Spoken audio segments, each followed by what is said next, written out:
Hello there, everybody. This is Oscar W. Fitchett here, just with a bit of pre-episode rambling for you all. This is the second episode of And We're Rolling. Didn't expect the second episode to be out so close to the last episode. The last episode being the first episode with Gary. This episode is with a friend of mine called Robbie Tweedale. Now, Robbie Tweedale is not someone that is a familiar face to anyone who knows me through Heel Pictures. Robbie is a uni friend of mine, also studying a degree in film and theatre production. And this whole show, didn't expect this one to be on for as long as it was. It's a bit over a 2-hour episode here. We can just keep talking. I guess that's where we're at in that sense. So, you don't need any more talking. I'm going to leave it to to the show itself, to the episode itself, to go through it. But this episode also acts as a bit of a sequel to Robbie's podcast. Robbie himself has got a podcast himself. And as of right now, I'm not sure which episode will be up first. It's either going to be this episode or Robbie's episode. However, what I will say is, if Robbie's episode is out before mine, then give that one a listen to. But even if you listen to this episode first, even if you listen to And We're Rolling episode 2 before you listen to Robbie's podcast, it's still fine. You're still listening to us two talk. But this episode of And We're Rolling was filmed after Robbie had me on his own podcast. So I would just like to say thank you to Robbie again. And when Robbie's podcast is available to listen to, the link will be in the description. And yeah, I'll pass you all off to me and enjoy the episode when I talk to Robbie. I am recording my audio right now. Recording, man. Sweet, I'm recording. Okay, now I just need a screen record so we can see you. Wow! What a great thing. Oh, hey, come on, quick time. Come on, mate. And let me just drag that there. Start recording. It's recording you now, and let's just do the sync clap again so we know what we're doing. Yeah. 3, 2, 1. Nice. Brilliant. Nicely okay, and we're rolling. Episode 2. Didn't expect the second episode to be so soon after the first episode, but that's just how it goes. And I am currently rolling with one Robbie Tweedale, my second guest on this show. Hello there. Hello, sir. We are not going to pretend that this is the first time we're talking today, because for anyone who's curious, earlier I recorded an episode of Robbie's podcast. Yes. Should we get the little plugs out the way with now, so that we can just get on to... We'll do the plugs now. Yeah. I have a podcast called The Individuals Podcast. You guessed it on it. I did. I get on people and I talk about what makes them an individual to me. Listen to it if you want. If not, I don't know. Do what you want. Mm-hmm. It's fine. Sweet. It's fine. Do what you want. But that's not how I know Robbie. No. I don't know Robbie because it's some random podcaster who got in contact with me and said, get on my podcast. Mm-hmm. No. For anyone who is familiar with me anyway, whether if you know me from Heel Pictures or that's all you would know me from Heel Pictures. Or from around. Robbie, off from Hartlepool. If you see me around town. Yeah, Robbie isn't a familiar face. Yeah. Robbie is a friend of mine from university because I go to university. Yes. Unlike most 24-year-olds, almost 25-year-olds, I decided to go back and get a degree. Yeah. And Robbie is someone who is in the class with me. We touched upon the actual on your podcast of when we first met. Yeah. Of that whole thing, and I talk about that. Yes. So I'm not going to bring it up here. Mm-hmm. But do you remember that the freshers' night, the very first night that we actually met?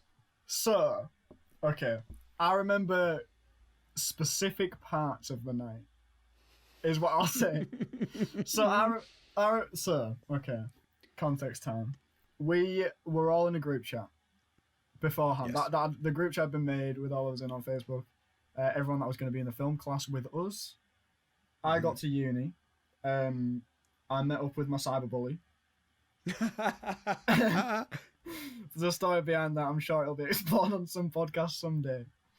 But we walked together to the SU bar. Correct. Went to the SU bar first, didn't we? Where I met one Oscar W. Fitchett, as well as other people probably. Yeah. I don't remember who else was there. It wasn't like a scenario like, I'm not sure if you've seen Road Tenenbaums, where it's like where there's the moment where like Gwyneth Paltrow walks off the bus and then it's all slow motion and all. It wasn't a meeting like that. It wasn't a direct meet between the two of us. It wasn't a meet cute. It was just a standard like.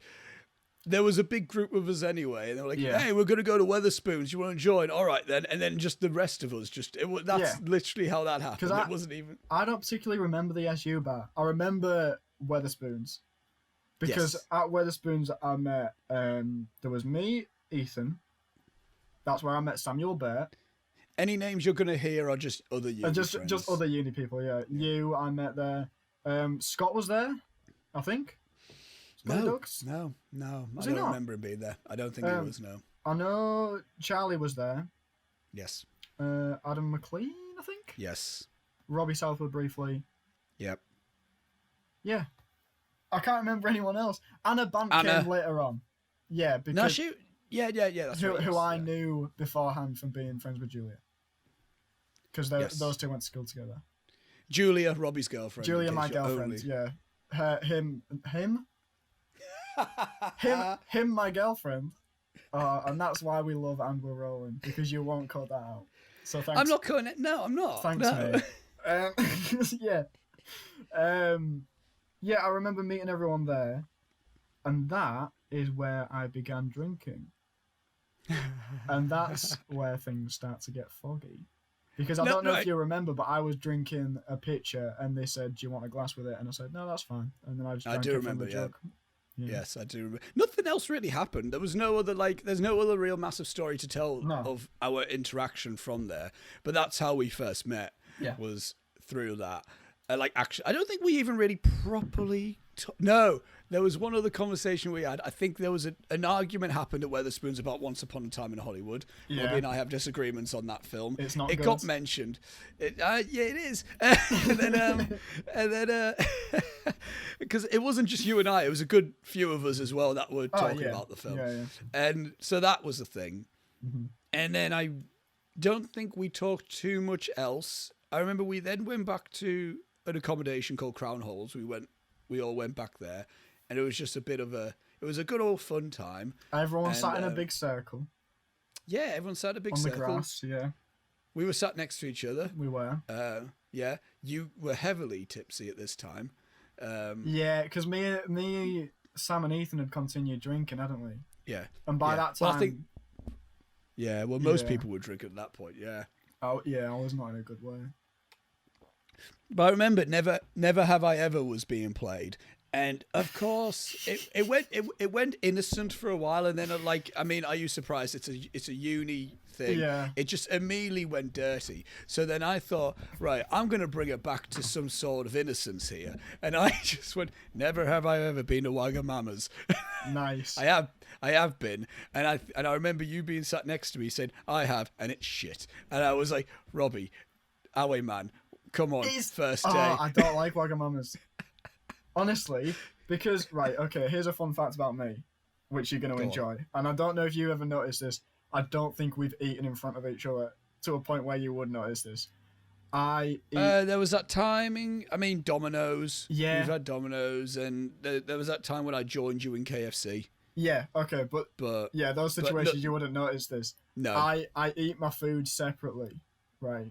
What do you mean? What do you mean you eat? Oh, like you go from so if you have a plate where it's sausage, mash, beans, or whatever. You eat you complete the beans and you complete the mash.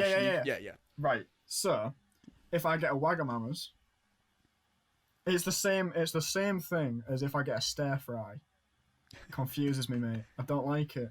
Because it's all one. I get real confused. It's all mixed together, and I'm like, oh no, no, stop it. I don't like this. This is horrible. Okay. Stir fries for a different reason. They're all like stringy and weird.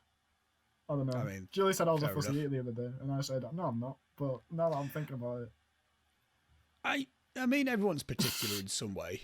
Yeah, exactly. Particular in some form of it. But that was and then that was I think the last conversation I had with you that night was everyone was getting ready to do one of few things. There was a load of people wanted to go to a club. Yeah. There was more people just wanted to sit and drink. There was more. There was people who just wanted to go home and just sleep. I went home, and I went back to my place as well. But I remember just standing up, getting ready to head off. I was talking to you and Sam, and I went like, and I just made this. I just asked like, how much have you had to drink? And I think you just started giggling, and then someone, oh fucking piss mate, I've had too much, me, and then that was, and then I walked off, and that was it. And then, it's not as eventful or anything at all. Yeah. Do you remember the last time we saw each other before this whole COVID-19 pandemic thing, like in person? I can't think about it. I can't think of anything after the last day of shooting the Muse. Yeah. No. I can't think of anything after that. Again, it wasn't really too much of anything eventful. You had just finished editing for that day. Yes. And then I walked with you. Oh, that's right. You were going to get picked up by your mate. Leo. Yeah, Leo was coming to get me, yeah. Yeah, and I thought, like, I need some fresh air. So I'm just going to go walk with you. And I remember and we just walked, left you outside of the accommodation, and I just went, right, if anything, I'll see you probably Monday. You're like, yeah, okay. And was that the last thing we said to each other? Yeah. Was, I'll probably see you Monday. Yeah, it's like, if not, what a fucking whenever. It's like, if not, we'll just see then. I remember that happening. And wow. And I remember walking back to uni thinking to myself, lockdown's probably going to happen, and this is good, and that would be the last I see him for a good few months. And we're going to look really stupid. Because I remember, here's something that really is, this still aches at me, and I think it's the low point for me in terms of lockdown. Except for, as I said just before we started recording, running 26k for no reason. Yeah. The lowest point was that we'd organised, me and my friends, me and my group of mates had organised because they knew I was coming home on the Thursday. Yes. And we organised that we would go on a pub crawl on Saturday. And everyone had a specific pub that was dedicated to them, and you had to make a rule for drinking in that pub. I don't know if you remember, but we were trying to come up for a rule for mine, and I couldn't remember what I remember. It was. But when I got back, someone said, oh, well, Robbie's back Thursday. Why don't we just do the pub crawl Friday night? And we all said, no, we'll just have a chill night Friday. We'll go around someone's house or something. Saturday night will be the pub crawl. And they go, well, what if we go into lockdown? We go, Boris he's not going to put us in lockdown at the start of a weekend. Yeah, it and wasn't then on then. The Saturday, boom, lockdown. No, it wasn't then, because I think the Saturday was pubs and stuff were closing. Yes, that's it. Yes. Boom. Yes. But it was the Monday it was announced, because I remember this as well. You messaged me saying, like, this is after we dismantled the set for the film that we were doing for uni. Yeah. And you messaged me saying, right, I should be back tomorrow. Should be back in Hartlepool tomorrow. We can get doing the editing then. I went, okay, just so you know, Robbie, I think there's talks of a lockdown. Oh, and you were like, yeah. And you went like, wait, what? I went, yeah, apparently this is the case. Yeah. I'm not sure. There's going to be an announcement, but we'll see. And then I remember it happened, and then I messaged you, and I went, right, this is the scenario. This. And you went, for fuck's sake. Yeah, it was just like, oh, God. And I went, well, at least you're back home and not stuck in the heart of... I was home safe, which was fine. But it was literally just like, I'm still waiting for that pub crawl. I'm really upset about it. He was just like, yeah, pubs are closed. Unlucky, mate. It felt like a direct attack on me, to be honest. It's like my thing with Chris Martin from Coldplay, which we've talked about before. Do you want to explain that? Yeah. Okay. You're gonna get a very loosey-goosey version of a portion of my stand-up because I'm not gonna involved in that. I'm not going to expect a whole full-fledged story. I just just some context for people listening. So people believe in specific conspiracy theories, right? Some people believe the moon landing was faked and all that kind of stuff. I believe in very specific conspiracy theories, right? Which I've made up in my own head. So I believe all the old people in the world are in a group chat together.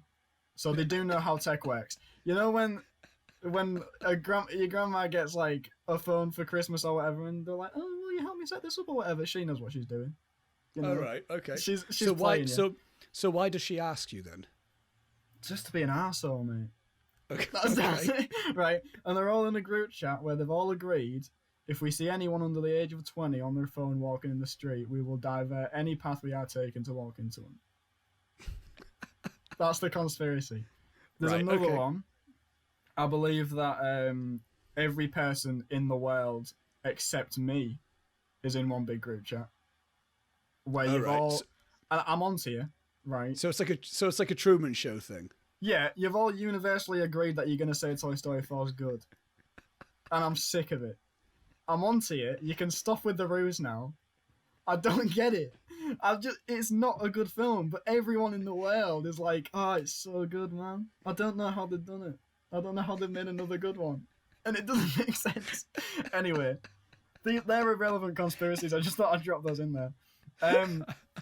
Chris Martin from Coldplay is my arch nemesis.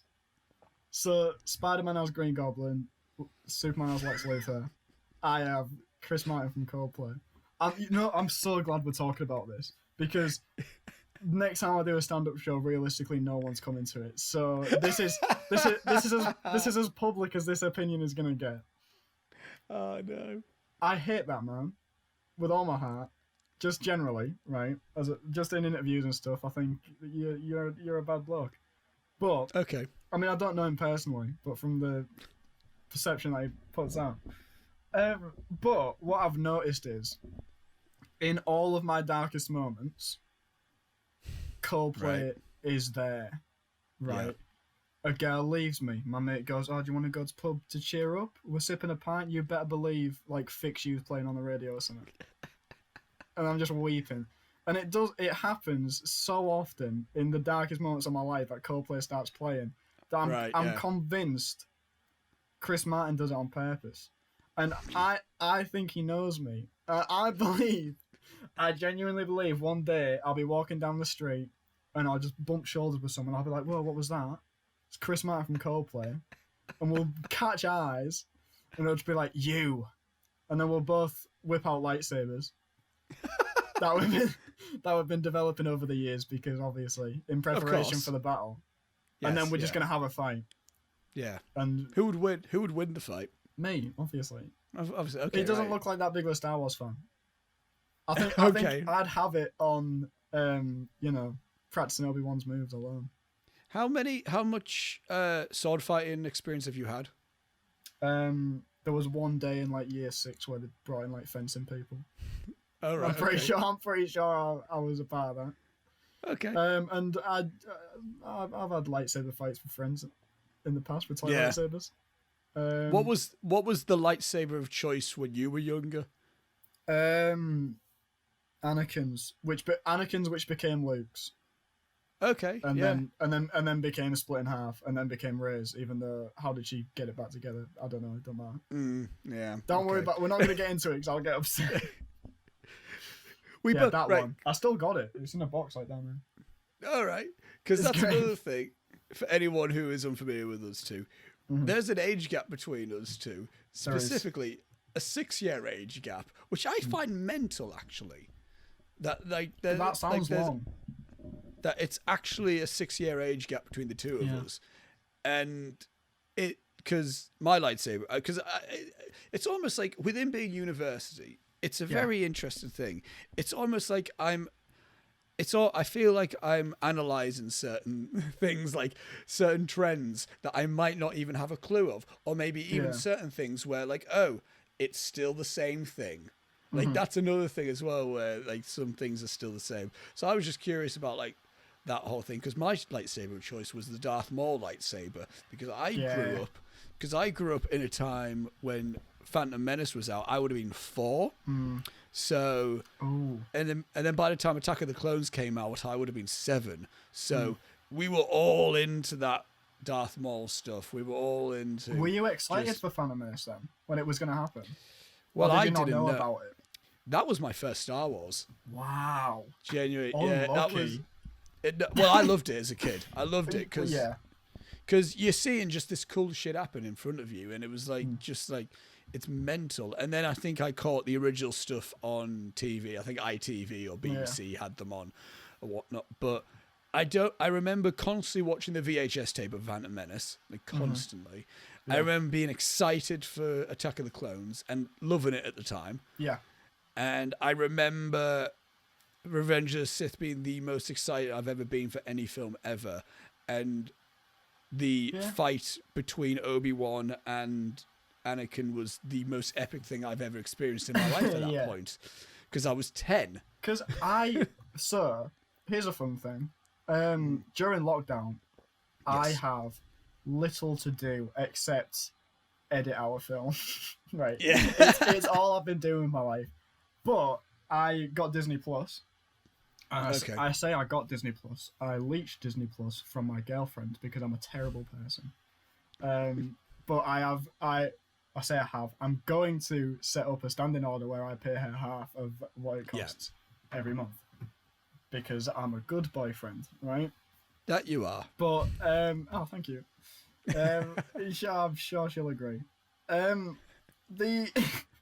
So I saw, oh my god, all of Star Wars is on Disney Plus. So that's pretty cool. And I have watched every single part of Star Wars visual media. So I watched the prequels, but between 2 and 3, I watched all of Clone Wars. And then I watched Solo, and then between Solo and Rogue One, I watched all of Rebels, and then I watched Rogue One, and then the original trilogy, and then The Mandalorian, and then the sequel trilogy. Yeah, I've consumed it all very recently. I'm up on Star Wars at the minute. Wow. Okay. And I have got the new ranking in my head of how I feel about it all. But yeah. Go on. How do you feel about in terms of your Star Wars opinions and rankings now? Okay. So, this is getting so nerdy so quickly. I was gonna make a bet before we started recording of how long it would take before we get into existentialism. I think it'll get there, but now I'm curious. It'll get there. This is where Star Wars comes into. Go on then. Yeah. Right. Okay. So, my favorite Star Wars still is Empire Strikes Back. As is mine. That's never changed. No. Second, I'm putting A New Hope. That's mine as well. Okay, I feel like that's understandable. Yeah. Right. It's then just like that. Like A New Hope is just. It's such a cool feeling film to think about. Yeah. When it's even more interesting to think about when that came out, 1977. There was no other attachment to anything ever. This was Star Wars. Like I don't know. There's something kind of beautiful about that. I think there's something special about it, and it's one of those. It's one of those films where I just know it off by heart. It's so simplistic and so perfect in terms of its storytelling that it's just a perfectly constructed film. Yeah. Third, I'm putting Return of the Jedi. Oh. Okay. It's because it's. I've got to put the original trilogy at the top because they just are the best ones. Okay, I'm gonna load up because I've got a list on Letterboxd of when I ranked the Star Wars films. Mm-hmm. Where's it at? I know Return of the Jedi isn't my number 3. Yeah. It's my number 5. I've got that as my number 5. Yeah. Okay. Well, you're gonna be upset with me because there's something that I'm pretty sure on your side with, which I'm now not. Okay, interesting. Which, you know what I'm talking about. Yeah. So after Return of the Jedi, I am putting Clone Wars, like the animated series. Oh, the series. If I'm including the series, not the movie, Jesus Christ. I'm putting the series in. It's awesome. If you haven't seen Clone it, Wars, it's amazing. Like, that's I know the CG one. Right? Yeah, so it looks like weird kiddie show or whatever, but it's good. So it's Cartoon Network stuff. Cartoon Network was my shit. That was my favorite thing. Yeah, like it's So awesome. I can get down with it. Yeah, I think that's probably the only series I'm going to include because I just want to give a shout out to Clone Wars for being mint. Then next, and you're probably going to take issue with this because I've told Leo about this and he took issue with it. Solo: A Star Wars Story. That's my number 6. So I genuinely think that is the best Star Wars film that has been released since Disney has owned the rights. Okay, what's your reasons? It's just right. So, you know my feelings towards the sequel trilogy. I don't like it, right? Yeah. But just closely following that is Force Awakens. But Force Awakens is my 4. Force Awakens is cool, and it was very nice, refreshing. I say refreshing. It was very Star Wars. Yeah. But what Solo does for me is that it tells new stories and it shows a new angle of Star Wars. Okay. But it is so unbelievably Star Wars. I can agree. Like it's the one that feels most like the original trilogy to me in that Disney line of movies. I can agree. I can agree with that. Because it's cool, it's slick, but it's also grounded and kind of cheesy, which is what Star Wars has always been to me. Yeah. You know, my only thing with Solo is like it goes too much into talking about and trying to come up with a point for everything about Han.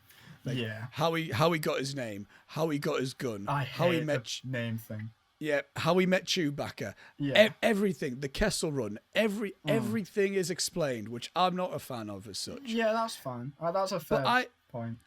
But I don't. But it is. It's just a fun film. Yeah, it's a fun movie. I don't understand why so many people overlook it just because of the production issues that it had were very public. Yeah. Like everyone knows about what happened. The directors were fired. I would have much rather seen a Lord and Miller full film. 100%. But Ron Howard did a great job pulling that off. I mean, he's a safe choice. He's the safe bet. Yeah. I have an ongoing joke with me and Gary and Lewis, my mates, about we always say like, just like Ron Howard's just the fill-in director now, so we always make a joke like, I wonder who was originally meant to direct Apollo 13. or like, who do you think originally was meant to do The Grinch? Who was originally cast in American Graffiti? Yeah. Because it wasn't. He just slips in there somehow in every single way. But I love that. But yeah, but Solo is a film like that was a film that came out round about the time that I made the choice to go back to university. I think I told you about it. I can't remember if I did or didn't. I can't remember. I think I might have done. But I remember like I played Detroit Become Human and I watched Solo and I started thinking about going back. Like I started thinking about trying to get into acting. And so that game and that film, it was the first time I kind of studied the acting in a sense. So and it's good shit. I don't mind it. However, I would have much preferred if it was Lando, A Star Wars Story. Yeah, Lando's so good in that. Donald Glover is really good. Because again, we briefly touched upon it in your podcast. We're big Donald Glover fans. Very big Donald Glover fans. Yeah. So I would have liked it if it was a Lando story with Alden Ehrenreich's Han Solo as the supporting character, but that's just me. That's fair enough. Just me. But again, I can't hate Solo too much because it is what it is. Yeah, it's pretty good. and then I've got Force Awakens afterwards. I think it's such a safe movie, but it set up things that I was excited to see resolve. Rey's parents, I was very excited to see where that went. We'll get on to it. Snoke, I was very excited to see where that went. Okay. Then that's all I'm gonna say about Force Awakens. Then we have for me, Revenge of the Sith. That's my number 7. It's fine. Yeah. It's the best of the prequels. It's completely okay, and I don't know if it was because I was seeing it with a new light by watching Clone Wars, because because all of Clone Wars fixes Anakin's character so much. I've heard that. To a point where you don't think he's just a whiny little bitch. There's like points in Revenge of the Sith where I'm like, that's stupid, because there's the whole thing where George Lucas said, oh, you're going to find out why Darth Vader's called Darth Vader. And then in the movie, it's like, I will name you Darth Vader. Henceforth, you will be known as Darth Vader. And I was like, okay, why? And he was like, rise. But why? But why is he called that? It doesn't matter. Anyway, that's enough about Revenge of the Sith. Then I'm gonna say Rogue One. That's my number 8. It's really fucking boring. I'm not a fan. I'm not a fan. When people say to me, oh, yeah, I know that it's kind of slow getting there, but that third act, and I'm like, yeah, but I don't want to sit through 2.5 hours of boring shit before a good last 20 minutes. But I'm not even funny. The third act isn't even that good. It's not even that good. What people mean when they say, oh, but the third act's so good. They mean the Vader scene. Yes. They mean Vader. That's all that they mean. And yeah, Vader's cool. That scene is a mint cut scene in a video game. Yeah. That's what that is. But you know what else is? But you know what? Vader's really cool in the original trilogy. Yeah. I don't need Vader slashing shit up. Yeah. I would have preferred. I would also have preferred if that was his only scene in the movie, because the whole "don't choke on your aspirations" director is not great. Oh no, Tarkin? Hate it so much. Oh, Tarkin looks horrendous. Hate it so much. Hate Leia. Hate it.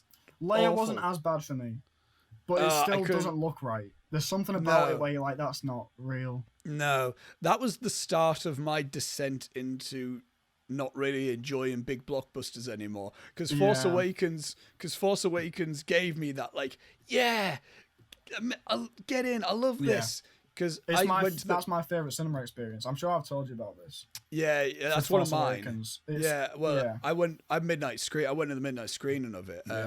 The review is on the Heel Pictures channel if you want to investigate some old Heel stuff in there, with myself, Gary and Will. We reviewed Force Awakens, but the whole build up that film, I loved going to see it.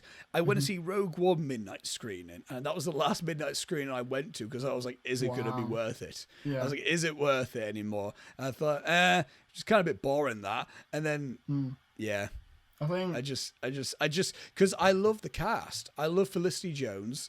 I like Diego Luna a lot. Donnie Yen's great. Donnie Yen's one of my faves. Mads Mikkelsen I adore. People say Hannibal. I think The Hunt, which is an amazing. Yeah, he's great in that. But the Danish film The Hunt is absolutely incredible. It's that's like his powerhouse performance. But again, there's people in it that Ben Mendelsohn I like a lot. But there's just who's in there that you give a shit about. Yeah, so this is a game that I love to play. When people tell me that Rogue One's good, I play the age-old game of name one character from Rogue One, a Star Wars story. And they can't do it, because no one cares about those people. Now, I only knew Jyn Erso because Felicity Jones. And that's, again, purely because through the build-up of Rogue One, I was anticipating it. And I remember Jyn Erso. I just remember that name. Yeah. I only found out recently that Diego Luna's name is Cassian Andor. Yeah, he's getting a show. That's why I know that. That's how I know that. Because I heard people kept talking about, the Cassian Andor series. The Cassian Andor series. Like, what the fuck's Cassian Andor? I thought it was like a ship or something that I didn't know about. It's like, no, it's a dude. I went, oh. Have you heard last night it was announced. Here's a bit of fun Yeah, news. Boba Fett. Yeah, Boba Fett's coming back. That's cool. Yeah. I mean, because that's set after episode 6, so he escapes the Sarlacc, I guess. Okay. It's fine. Sure. Whatever. I haven't seen Mandalorian, and I don't really give a shit. But yeah, unpopular opinion. Oh, it's really good. It's really good. But I'm never getting Disney Plus. I'm never getting Disney Plus only for Mandalorian. That's fair. I think for Disney Plus at the minute, this would be my review. Here we go. Robbie's review of Disney Plus. Yeah. If you want to watch a movie, get it. If you don't, if you're more into watching shows on your streaming service, it's probably not for you at the minute because it's pretty weak in terms of shows. Yeah. But the movies on there are good. But everything else is kind of like it's pretty weak. I'm just not a huge Disney guy anyway. I like Star Wars, but I've got the box set. I've got the Blu-rays. Yeah, exactly. I like a lot of Pixar, but I will just buy them. I can give or take the Disney animated films that I like. I have the Marvel. I'm wishy-washy with it. Yeah. See, that's massive for me. Yeah. So it's like everything I love is on there basically. Star Wars, Marvel. Yeah, they're all on there. Yeah, and I would get it. Like 5 years ago, I would have loved this. I would have jumped at it, but I'm not as big of a Disney guy as I once was. And any Disney stuff that I have that I want to watch, I'll just get the Blu-ray. Yeah, that's exactly. like my thing. You can just that's my it. thing. Yeah, yeah. I think... or even Now TV still has their Disney package up, so really? I could still watch some Disney stuff on Now TV if I really wanted to. There's complicated legal things though. In that if I want to watch the Marvel movies and I want to watch them all in order. I have to get my DVDs of the Spider-Man ones out because they're not on there. Because Sony, which is a very strange legal deal that they have. Yeah. It's very fucking weird. Yeah. Anyway, back on, just to get my rankings out of the way. Yeah, go on. You got Rogue One. Rogue One. Okay. It's Last Jedi. Okay. You prefer Rogue One over Last Jedi? Which I know you'll have higher. Yeah. Okay. Right. I've changed so much on my opinions on that movie. Okay. I interesting. really don't like it. What? Okay. Then, what was the point? What was the point? In Last Jedi, what was the point? I don't know. No. Okay. It just. Right. Okay. We'll talk about it. Okay. No, yeah. Then I've got Phantom Menace. Interesting. Then Attack of the Clones. Interesting. And then I know this isn't going on how good the movies are, but it's going on how much I like them. My least favorite Star Wars film is Star Wars Episode 9, The Rise of Skywalker. I hate it so much. I cannot fathom how anything in that film was decided on. Yeah. I just don't get it. No, neither do I. It's the worst. And I think this kind of started in Rogue One with the whole I'm one with the Force is with me stuff. In Disney Star Wars, now that Disney have the rights and all that kind of stuff has started coming out, I have no idea how the Force works anymore. No. I don't know what it is anymore. I thought, right, they did enough with it in Force Awakens to where they brought it back to just, okay, this is how you know it. Mm-hmm. Okay, we all know the Force. Okay, Last Jedi did a thing where I like a lot with it, where they made it kind of more spiritual and more Buddhist-like, and they gave it more of a again, Zen Buddhism spiritual meaning behind it. Yeah. And then in Rise of Skywalker, it's just a superpower. It's just you can have do it anything. Yeah, like what the I hate it. I hate it so much. Like, God, like my first. No, go on. No, sorry. For The Last Jedi, it's just... I think my opinions on that movie have changed so much because Luke, in that movie, I hate him. That's where it comes into. That's where it comes to with Last Jedi, I think. Because, it just... But what annoys me the most is when you say what was the point in the film. The thing is, I don't know, because Luke was making his case in that movie. Luke's thing that he was going with was, everything the Jedi has done up to now has been a mistake, and they constantly fail. And so it's time for the Jedi to end and the Force to become something new. And having watched them all in order up to that point, I completely agreed, and I was completely on his side. I was like, yeah, the Jedi neglected Anakin Skywalker until he turned evil, and then they fucked up. Luke fucked up with Kylo Ren. Yeah. And then at the end of the movie, and he burns the tree, and I was like, yep. I was so on board. I was like, this is really good stuff. Yep. And then at the end, it's like, oh no, the Jedi don't end because Rey got the books or whatever. Okay, it's like, well, what's the point then? I was so on board with what he was saying, and then it's just like, nah, jokes. It's all fine. What that is, that's Rian Johnson realizing he's making a part 2 in a trilogy, and he needs to continue. Yeah, exactly. That's what that is. That's what that is. It was really annoying to me because it was so interesting where he was going with it. Yeah, no, I agree. I love the Last Jedi. Last Jedi is my third favorite Star Wars film, personally. But I think for me, it's a total personal thing because the amount of arguments I've had about Last Jedi, more so university, I've realised it's a younger thing that people don't seem to like it. I'm in the minority. Yeah. It does seem to be a generational thing because my mates love it. Mm-hmm. Lewis, Gary, love it, and Lewis is a big Star Wars nerd as well. He absolutely loves it as well. Yeah. And so he loves Last Jedi.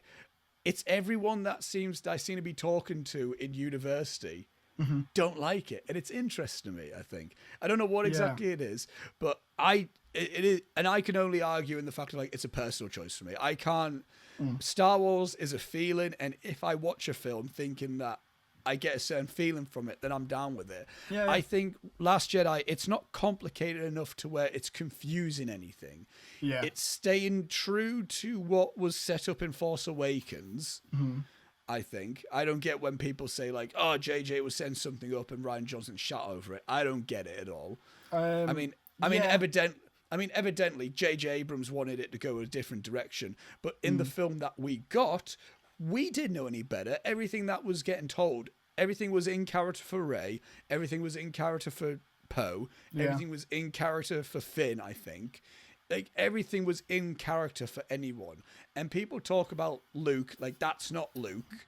That's not the Luke from 30 years ago. It's like, yes, because Luke's aged 30 years. I'm not the same that I was from 3 years ago. Yeah, exactly. I don't know what I'm going to be like 30 years ago. It's like Luke wouldn't give up on people. It's like, you don't know what the fuck happened in those 30 years. Yeah. You don't know what he went through. And that's another thing. He's been on this planet by himself, probably going nuts. Going absolutely nuts. Yeah. And I always say, and I say this to everyone, I'm like, right, what did your opinions on Last Jedi are solely based off how you react to what Luke does with the lightsaber at the beginning of the film. That is so true, because I hate that. I love it. So that's what it is. Yeah. That's always the distinction, I think. Like, if you love the fact he lobbed it, the film's going to be for you. Yeah. If you don't, it's not going to win you back. Like, everything in that film's going to just do everything you don't agree with. Because I love it in the sense of, like, he's just like, why do I give a shit anymore? Like, that's what I think about it. Because my opinions on that is the lightsaber he trained with. That is his dad's old lightsaber. He has not seen that thing since his hand was cut off over 30 years ago. By all accounts, and it fell down a hole, and by all accounts, he should have never seen that thing again. And he gets it given to him, and he's not even a little bit curious as to where she got it. He just shit-cans it straight away off his shoulder. Because at that point, he's like, I'm expecting, like, nothing surprises me now. Of course this has been brought back to me. And again, of course I'm the chosen one. Of course another chosen one's come into it. Yeah. Why? Why though? Like that, like, to me. But again, I get that. I get that with people. Like, to him, it's like, right, I was just a farm boy. I got told I was the chosen one out of nowhere. My mentor got murdered right in front of me. The guy who I think's Hitler is my dad. Yeah. See, It's the princess, interesting. the princess that I thought I had a thing with. Oh, she's me sister. That's now a thing that I have to deal with. Yeah. And then it's like, then he has to go. Then he has to deal with the fact that he's not got an arm anymore. Mm. His second mentor, who's this weird little green alien, he dies on him. Yeah. And then like all goes well. He thinks all runs smoothly. He's training his nephew, who he then thinks is going to be this new like Sith Lord thing. Mm. What's surprising him at this point? Like, to me, like that, like, and of course he's going to look at that and be like, of course, like that to me. Yeah. But again, I think that film's so interesting. Yeah, I just think like I've never ever seen a film spark so much debate. And I don't get why. I don't get it. It's crazy. Like, I don't think, and for good or ill of the fan base, because I know Star Wars fans are in a bit of disarray at the minute. But just that movie, like, I genuinely believe people will talk about that film for the rest of time, forever. Yeah. It will become, was Deckard a replicant, all that kind of stuff. He was, for the record. Yeah, he was. Yeah. But, like, people are going to talk about it forever. Yeah, no, and I think where I fall with Last Jedi, I'm a big Rian Johnson fan. Yeah. I'm a huge Rian Johnson fan. Brick, I think, is really cool. I rewatched Looper a week ago. It's so good. I forgot how much I love that film. Yeah, it's great. And Knives Out, I just absolutely adore. Yeah, it's brilliant. I've recently referenced it in my research.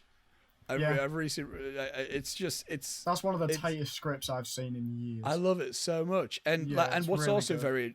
what's interesting, I listened to Joseph Gordon-Levitt's podcast he's got, and he had Rian Johnson on in the first episode. And Rian Johnson talks about all his scripts are personal to some extent. Like it's based off some personal link to him. And he said with Last Jedi, he didn't keep it as personal because obviously it's Star Wars is bigger than him. That's what he said himself. He said Star Wars is bigger than him. But he said, fair. but it's also in my nature to take from my own personal life at that moment in time and write something into it. Yeah. And what I find very interesting is Rian Johnson has an interesting dynamic with a father and a child perspective of things, because he says in Looper, he took that thought of a younger version of someone's self talking to an older version of someone's self. Yeah. In Looper, it's literally himself, but it came from the thought of like, a father and a son at disagreement, and again, it's a similar thing in Last Jedi with a father and a son in disagreement.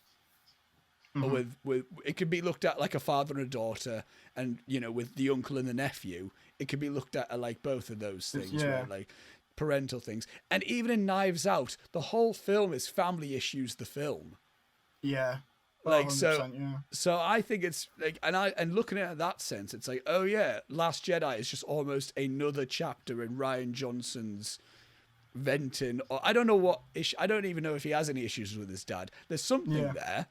There's something there with him and his dad. So it's, But I find it interesting that he had the balls to take Star Wars and do that with it. And that's the one thing I like. Last Jedi, I think it almost feels like its own thing. It doesn't focus on trying to set something else up, which I can understand people not liking. I can totally understand people not liking that.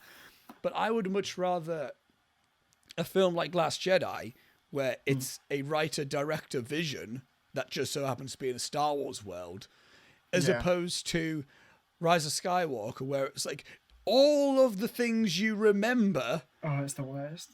It's awful. It's horrendous. Rey backflips over a TIE fighter. Yeah. How? Why? Why didn't he just shoot? Is a question. How isn't Chewie dead? Because there was a second transport. You didn't see it. There wasn't one in sight. Yeah. There wasn't one in sight. Rey is trying to bring this fucking ship back. It blows up. Chewie's dead then. She uses Force lightning, which she never uses again. I realized that. Here's the thing I'd like to ask you about. Go on. In terms of Rise of Skywalker, because I have so many questions in terms of that movie. And so there's one thing that stuck out in my mind, and there's so many things wrong with that film. But if I was going to really nitpick, and this is a nitpick that I've noticed that I don't know if a lot of people have talked about, it's like in Avengers Endgame. I don't know if you've seen that. Yeah, I've seen Endgame. Yeah, so you know how they time travel with the pin particles, and that's the whole thing. Yes. Yeah, so Ant-Man's powers are dependent on him having pin particles. He can only shrink with the use of pin particles. And they say they've got a select number of them to do the time travel with, and that's what they're being used for. So how is Ant-Man still using his powers when in the past? Yeah. Is a question that I have. But anyway, if I was to really nitpick Star Wars: The Rise of Skywalker, when Rey dies, right? Yes.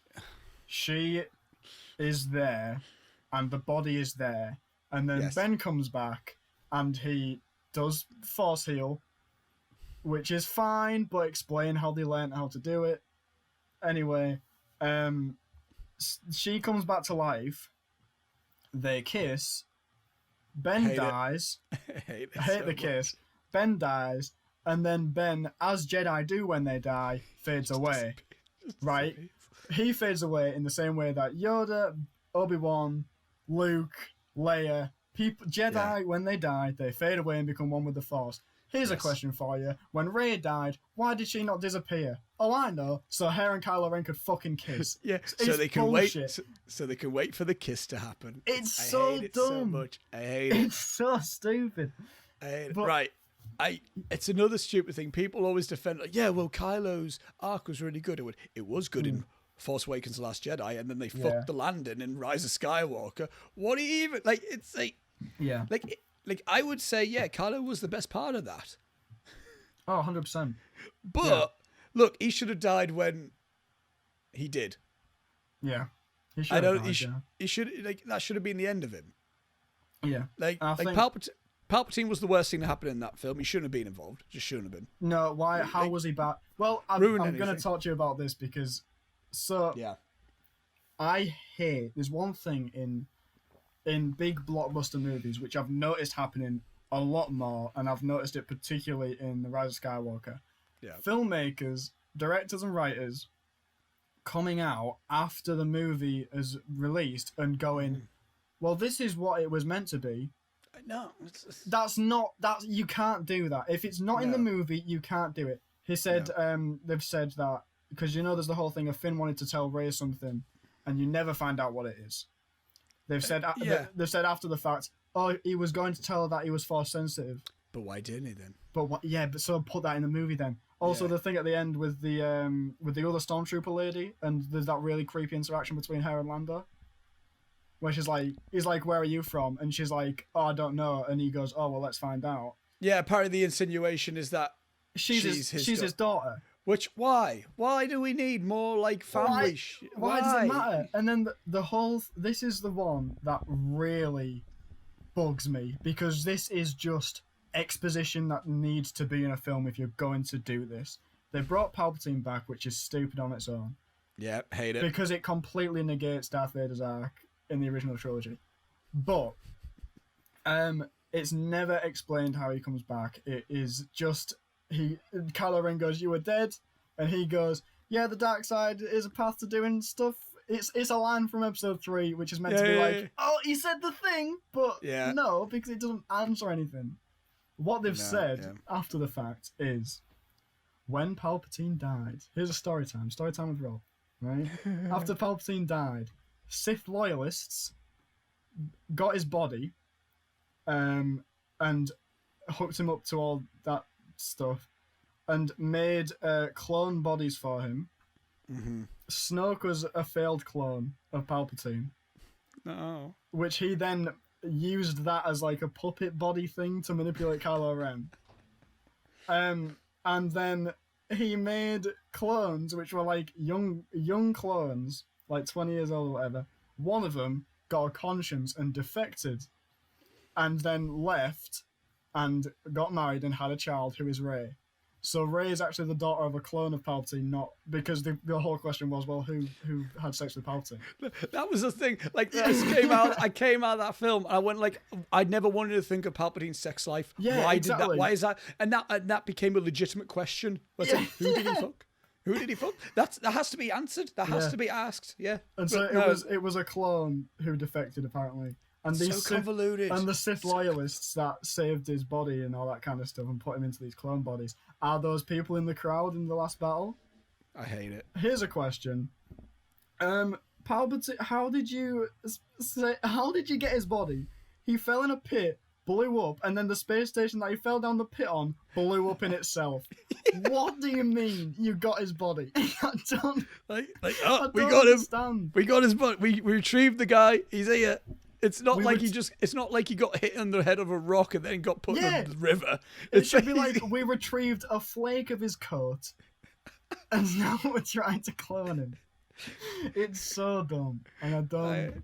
Yeah. But how do you feel about... Speaking of specific directors coming in and giving their vision of Star Wars and doing a standalone solo Star Wars film. Not solo a Star Wars story. Taika Waititi is doing a Star Wars film. Right. How do you feel about that? Right, Lewis sent me the link to this as well, and he told me about this. With Star Wars, I'll believe it until I see a trailer. Because Star Wars Disney specifically, have had a habit since they've bought Star Wars of announcing films happening. And we haven't got any of those films. Remember, Josh Trank was going to do a standalone film. That didn't happen. But that was because of Fantastic Falcon. He was a big dickhead on the set. But he was a bad bloke. Remember when we were going to get a Phil Lord Chris Miller solo Star Wars film? Yeah, that happened the way that happened. I do remember that. Yeah. I mean, apparently we're still getting a Rian Johnson trilogy. The guy is... They've said Rian Johnson's doing his own trilogy. Rian Johnson's talking much more about Knives Out 2 than he is about the Star Wars trilogy. Very much is, which I'm excited for. I'm so excited for this. Yeah. So I have a feeling that Rian Johnson Star Wars trilogy probably ain't happening. No. Remember when Benioff and Weiss were going to do it? That came and went like that. Yeah. Look, like I like the thought of Taika doing a Star Wars film. Yeah. Because I like What We Do in the Shadows. I love Jojo Rabbit. Taika fits there. Oh yeah. I'll just wait. I just can't get excited about a Star Wars film. I can't do it anymore. There's fine. I think this has more of a chance of happening. I do as well. Simply because he's already done some Star Wars, because he directed the last few episodes of The Mandalorian. Yeah. So I can see that happening, and of course they would probably be willing to let him do whatever, because hey, Academy Award winning Taika Waititi now. Yeah. So that's always nice. And Thor and stuff like that. But he's already done for Disney. So I can imagone that happening. But again, I'll believe it. I'll wait. I'll wait to see anything. That's fair before anything, because I don't know. It's one of these things where like I just can't look forward to a film unless if it's like there's certain films that I'm looking forward to it because of a director's attached to it, and that's the only reason why I'm looking forward. Like I'm looking forward to Dune later this year. Because I like Denis Villeneuve. I've had a bit of a rocky relationship with Denis Villeneuve. Not too rocky. I thought Sicario was okay. I think Arrival's good, but the script isn't as smart as everyone thinks it is. And I like Blade Runner 20. I like that one a lot. But my favorites of his are Prisoners and Enemy.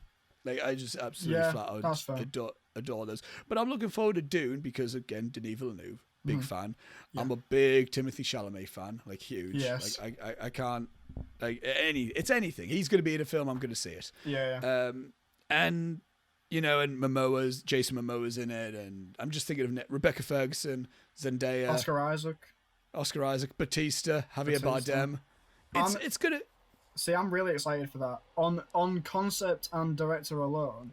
Yes. But I have to say. Here's a hot take, because I know the internet's not agreeing with me right now.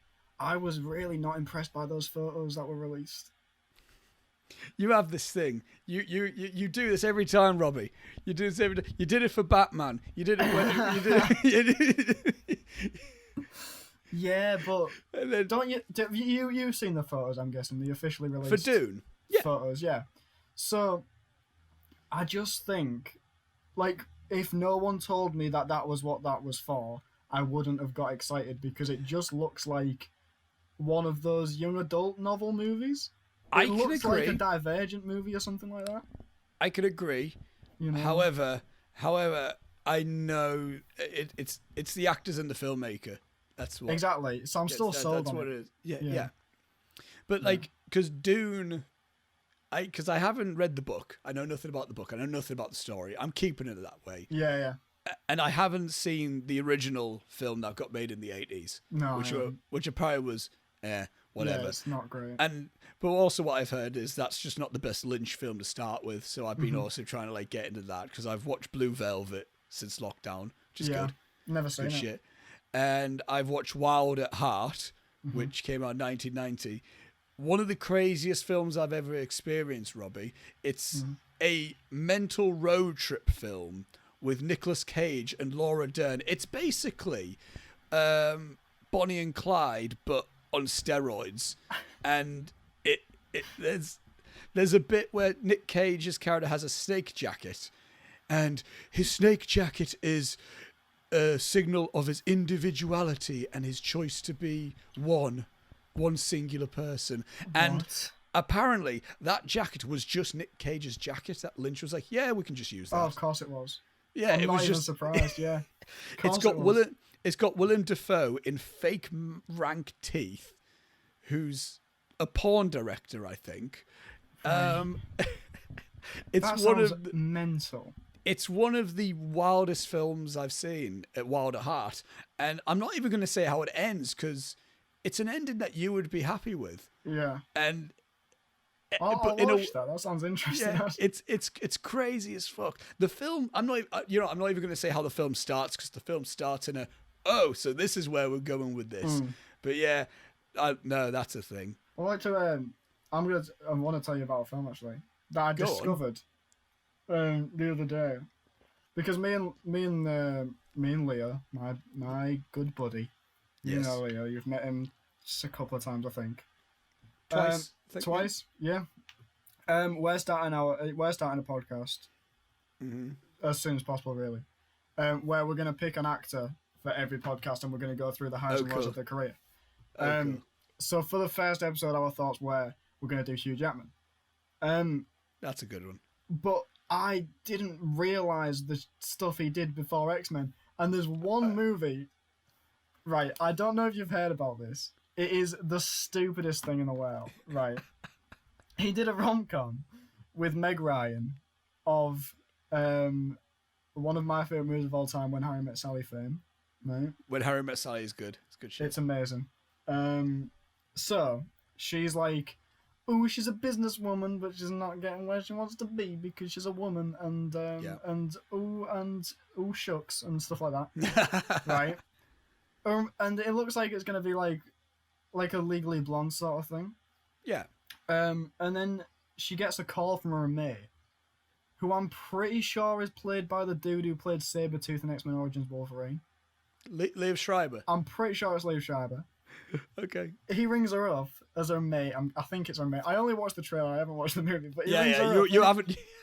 And he's like, "Yo, I've discovered time travel. And there's a portal. The portal I've got's like 18th century, right?" And she's like, "Right, okay." Like, she's not surprised, but she's like, "Yeah, okay." And he's like, "So I was knocking about in there, and this duke followed me back through the portal, and I didn't realise. And now there's a duke from the 17th century or 18th century or whatever in modern day New York, and shenanigans ensue, don't you know? And Hugh Jackman plays the duke, and he starts like living with Meg Ryan, and they're trying to teach him how to be like in the modern day or whatever. And Fish out of water, classic. Yeah, and the fish out of water stuff, and then they slowly start falling in love. That is a real film that exists. I'm going to try and find the title of it because it is so stupid. Hang on. Right. Jesus Christ. Of course he did that. Of course he did. Of course he did. Why is that a thing that exists? I just got Kate and Leopold is what it's called. I think Kate and Leopold. I know that title. Why do I know that title? Hugh Jackman playing Leopold. And it is... Oh, I love it. Oh my god. Because his full name is ridiculous. Because when I saw it, it's like 4 names or something, and I thought, oh my god, does Hugh Jackman play like 4 characters in this movie? It's just one really good name. It's real stupid. So yeah, there's a movie for you. So is that with the whole quarantine and thing happening? Yes. What have you been? How have you been going about all this? As you said, you've been doing you've been editing, which I've been editing the Muse. God bless you for that. No problem. I mean, it's your grade, so it's you know you have, I have to do it. You're not doing it as a favour for me. I have to do it, but I want to do it. Is what I'll also say. So uni work, you've been doing that. Yeah. Disney Plusing, that's also been a thing. Disney Plusing. So I've been doing a bit of writing. Okay. Coming up with ideas for podcasts, stuff like that. Something I found very important. Here's a public service announcement. Something I found very, very important.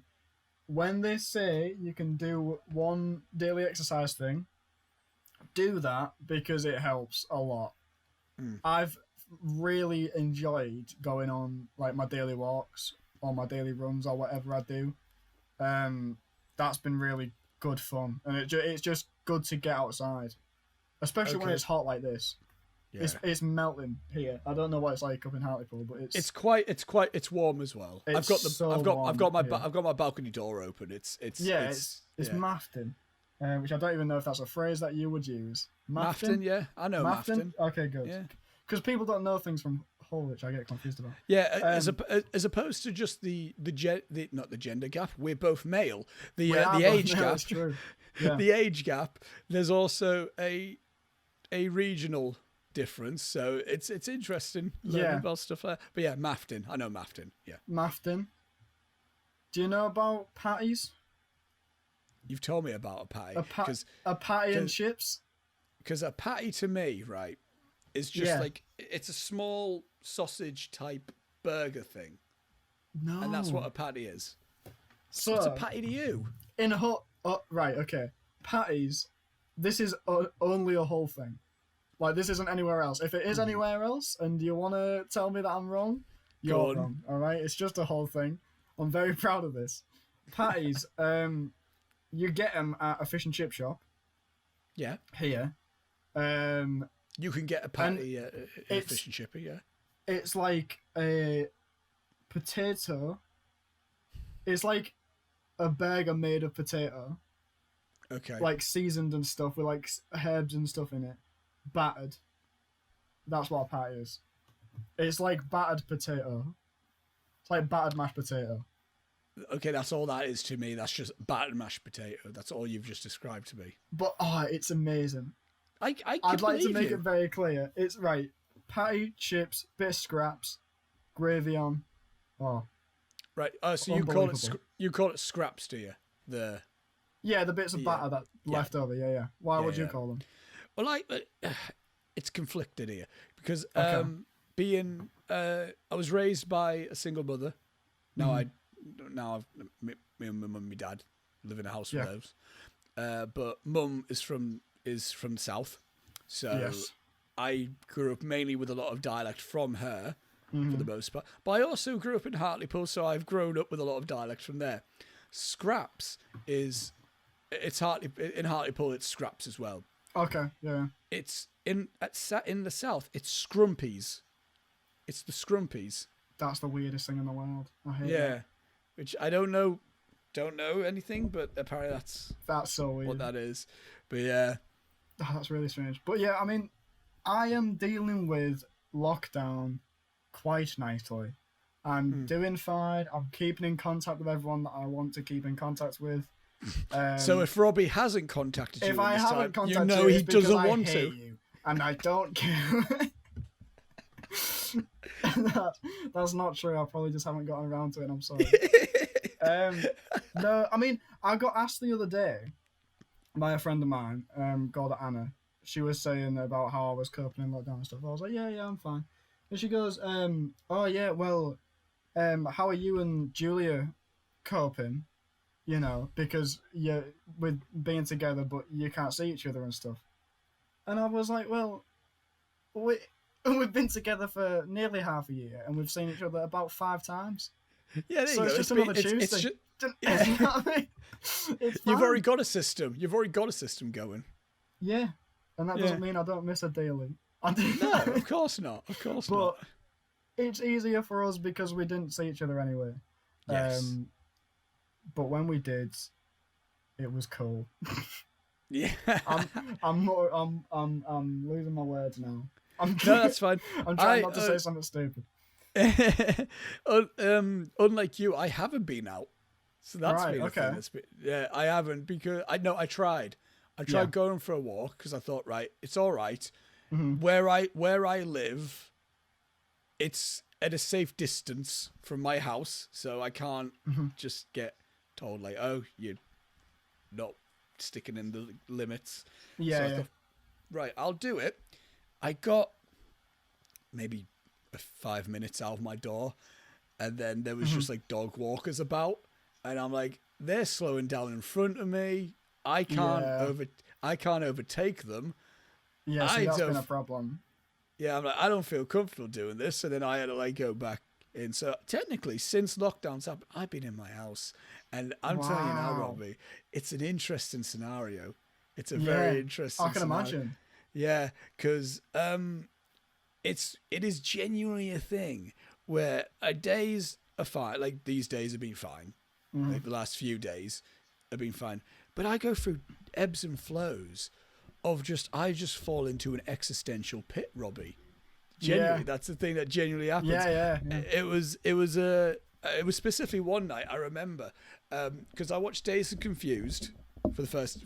It's my yearly watch because that's quintessential summer film. You have to watch it because it's awesome. It's one of the best films ever. So then the next night I thought to myself, you know what?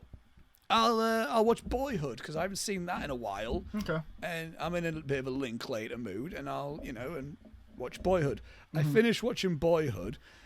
Towards the end of Boyhood, I got a message from Lewis and Gary saying that apparently they might not be extending the lockdown might be extended to up until the rest of the year, but that's like that. And then I just started thinking about stuff. And I started thinking about, because the thing I love about Dazed and Confused is like, it's one of these things where it just brings you back to some form of just nostalgic feeling. Oh, yeah. To some extent. I'm just like hanging around. Like, it's a perfect hangout film. And Boyhood, of course, seeing just a kid's just life just grow up. You're seeing life just happen right in front of you. Yeah. And having that, watching those films, and then having this thing pop up to me, and then I start thinking to myself, I'm like, and then it was a thing of like, fuck, I'm missing so much stuff right now. And then you get into that thought process, I think, and it's like, and I start thinking like, God, I haven't really done too much anyway as well. And then it's like, in a sense of like, even small things, like simple things, like even when it gets talked within uni lot, and then things like, hey, Oscar, do you want to come out? And many times I go, nah, I don't. I'm fine. And then I think back, I'm like, fuck, I kind of wish I did. And then I start getting, and then that's the thing that I start getting into. But, and that was an interesting night. Again, I don't beat myself up over it. I don't beat myself up because it is what it is, really. But I think the biggest thing I'm missing in lockdown is just seeing my mates. Yes. Which sounds like, oh, well, obviously. But, like, so obviously we've talked in detail about personal things. But my friends are majorly important to me. Indeed. And not seeing them all the time is weird. Yeah. Because I would see them daily. Even if when I was at uni, most weekends Leo was there. Yeah. Like he was there at some point. But like, it's weird now being at home, and I've obviously talked to him on the phone. Most nights I'm trying to get on PlayStation with everyone. Yeah. Which is fun. We play GTA together or whatever, but it's I can't do it as much because I've got uni work to do. That's the thing, yeah. But seeing everyone is like, it's you don't realise how much of a huge thing that is. Just seeing people. I mean, my nephew, just to drop him in. I know that we did in the first podcast, but I'll drop him in here. Yeah. To say, wait, am I talking? Yeah, I'm saying the same thing. But the fact that people came around to see him and he just cried because he's 9 weeks old and he hasn't seen anyone except his mum's. That's so weird that it's such a massive thing seeing people. But definitely. Yeah, it's very strange. The only time I've really seen anyone was my birthday, when everyone would come. They drove round at different points in the day and just kind of were at the end of the drive. Yeah. And I talked to them for a bit, but that's pretty much it. Yeah, it's very strange. And it genuinely is a thing like where you don't realize like how much I think regular life is quite impactful until it's not there for you. I think. Exactly. Yeah. Because it is a thing where like I think when it all happened, I was just kind of like, of course it's going to happen. Yeah. Like, of course. And then like, you know, it's a thing where you're in the house often, and it's fine. You know, you're getting on with shit, whatever. And then it starts to like hit you in a sense of, oh, I want to do this. I can't. Yeah. Shit. Okay. Yeah, exactly. All right then. That's because that can't be a thing. It's like, and it's even more. And again, it's like more. That's one thing. People need to have more willpower, I think, in terms of like not just going out for a casual summer sit out, because that's it. I don't know where it's like with you. I can see the promenade from my window. There's people just there every day. It's really irritating when I go for my daily walks. I see because there's a park about 15 minutes from my house. Yes. And I walk from my house to that, do one lap of the big field at the park, come home. But the amount of times I've walked across that field and there's just gangs of like usually teenagers, just sat there with like a speaker and just chatting and whatever, like it's a normal summer. You can't do that. You're so stupid. And you know fine well those people aren't in the same household.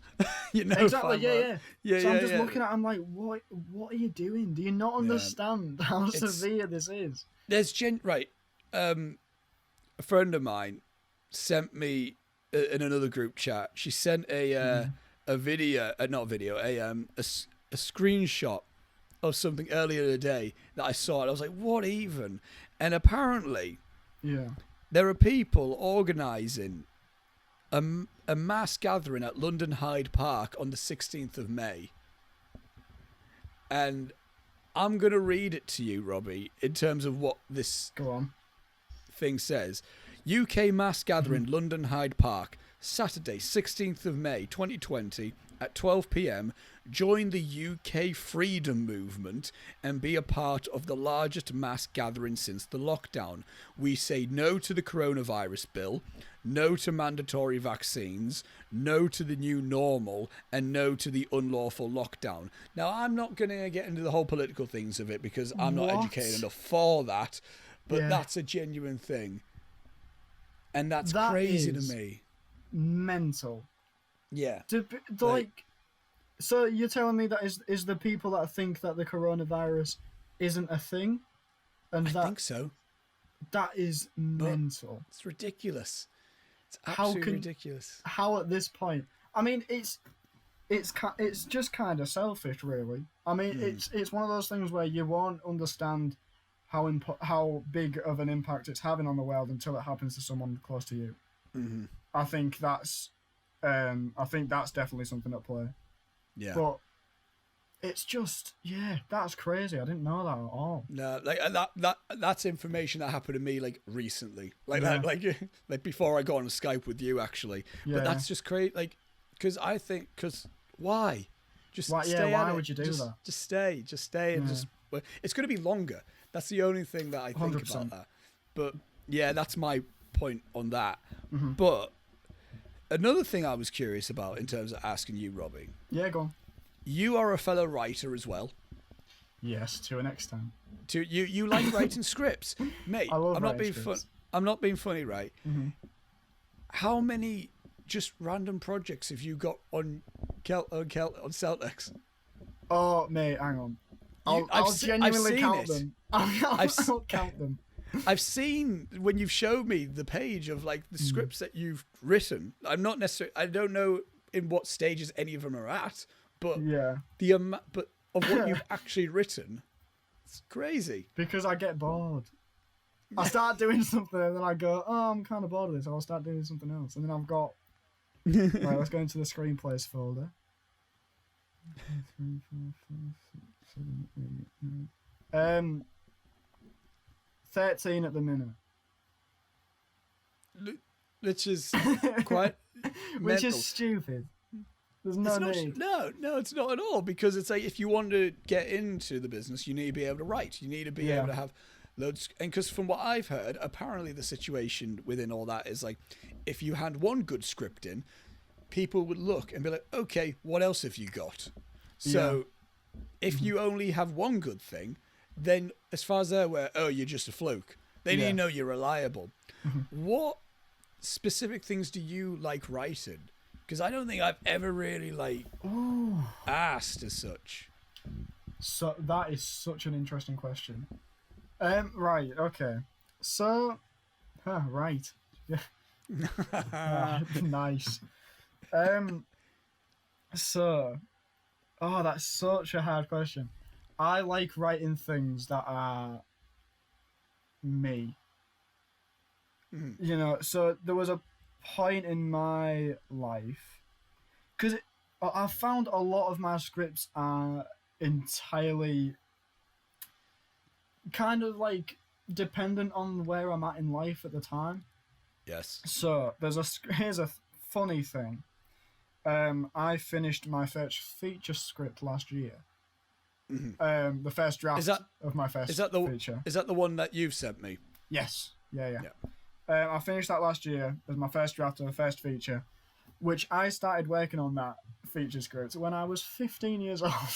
Oh, well, really? It took me 3 years to write it, and that is such based upon where I was at in life at that time when I was 15. So I read that and I go, what a petty little arsehole this main character is, because it's so obviously me that I'm looking at it like, because I fancied a girl at the time and the script is about that, and as soon as you read it you're like, you are so stupid. That it's like so, and then once I start developing other things that I like to write, and I develop as a person before I write those, obviously issues of mental health have started coming into my writing now.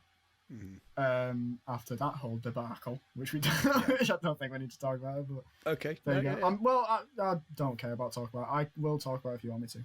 It could be a thing that, I mean, we could be a thing that can, because realistically, you're going to be on more than one episode of this show, Robbie. Oh, brilliant! Realistically, yeah. So if it comes up, then it comes up. That's all I was saying. Exactly, yeah. So, that's what I'll say.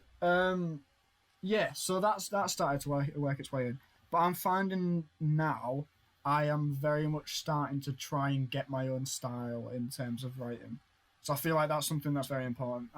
So my older scripts, when you read them, and you go, why did you put that line in there? And I'll say, well, it's just something you would imagine would be said in response to that in a film. Yes. That would be that would be what I would say, because I based a lot of my writing style on Edgar Wright.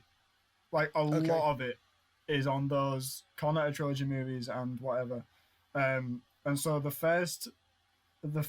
first feature script, if you read it, it's very obviously that.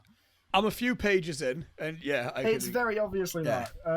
But me now, I've started moving more into stuff, and I've started to So my thing at first was, I'll make movies that will sell and that people will want to see.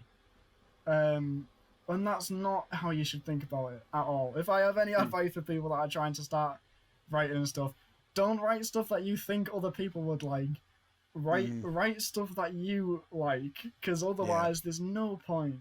Because so now I'm starting to go, well, what do I like, and writing more stuff towards that. And as you can imagine, a lot more sci-fi and stuff is coming into that. I'm doing a lot of sci-fi stuff at the minute. I just finished a short which I'm really happy with the first draft of. Yeah. Which that 20-page script you sent me to read. I enjoyed that a lot. Yeah, that's the one. Yeah. So I'm really pleased with that, and I think the style is the dialogue is obviously it's way more me than anything that I did prior to that, because it's more dry and a bit more that kind of stuff. And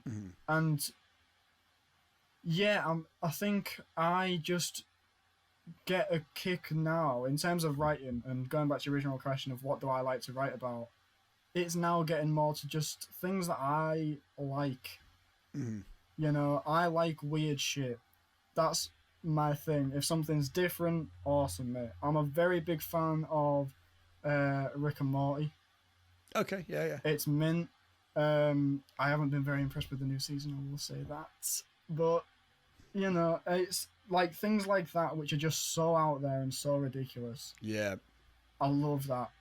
I love stuff like that. And yeah, so that I would say that's generally what I like to write. Just kind of stuff that's out there. A lot of world building stuff I like to do. Yeah. And what I think's interesting, you're saying that you feel like you've got your own writing style. You're feeling like you're getting I'm getting there. Yeah. You're 19.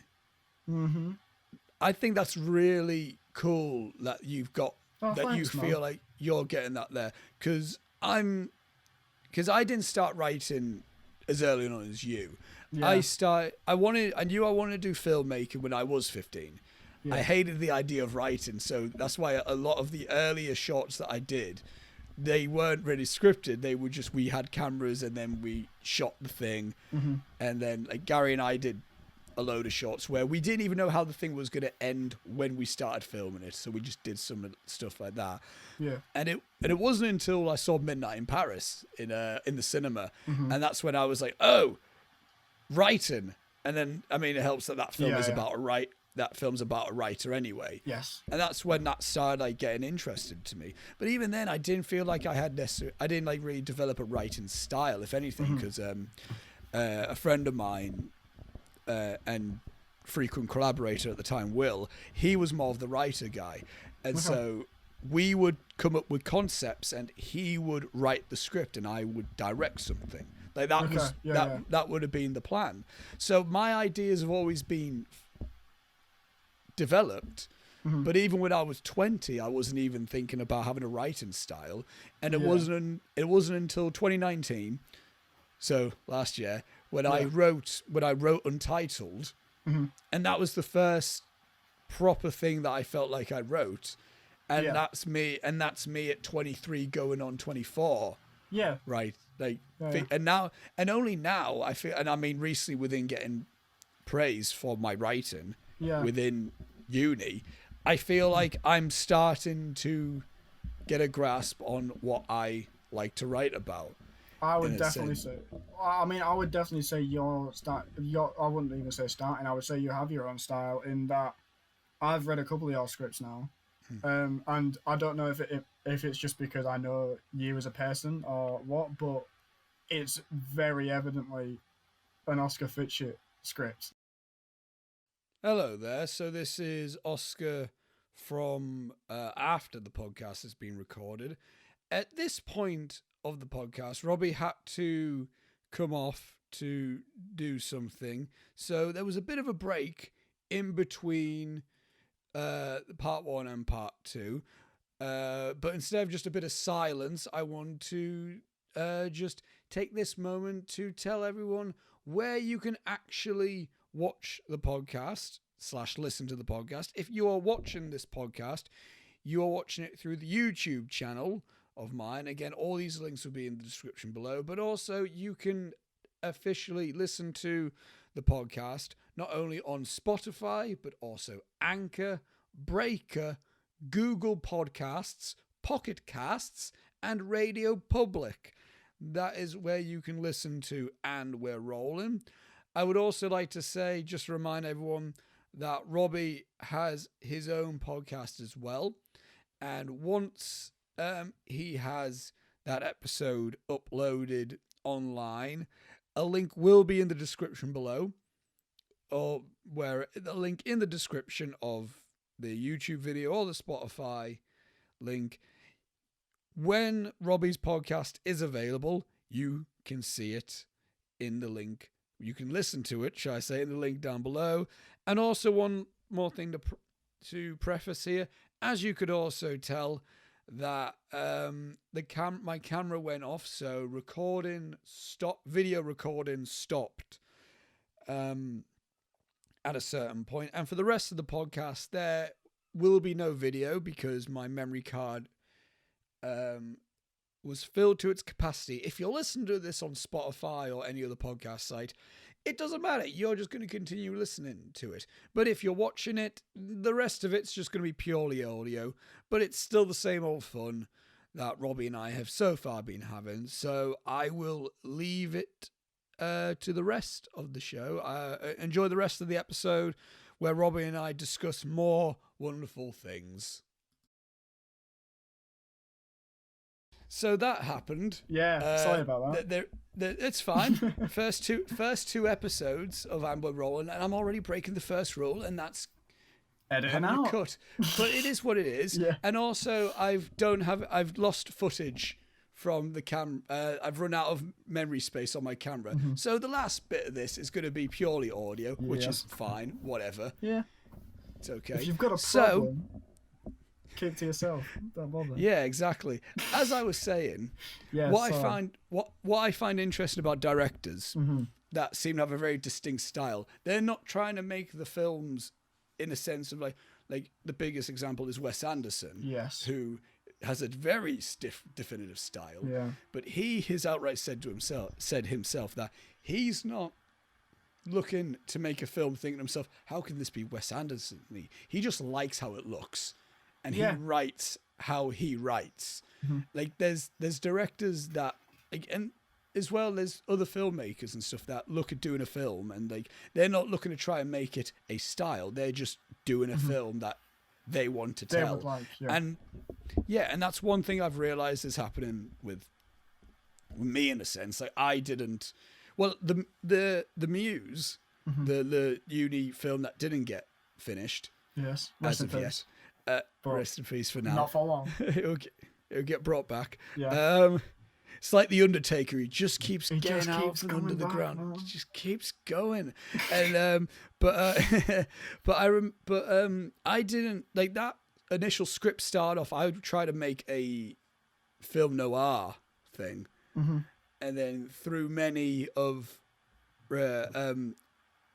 redos and rewrites of the script, I realized, the story isn't even really meant to really be that sensational. Yeah. So then it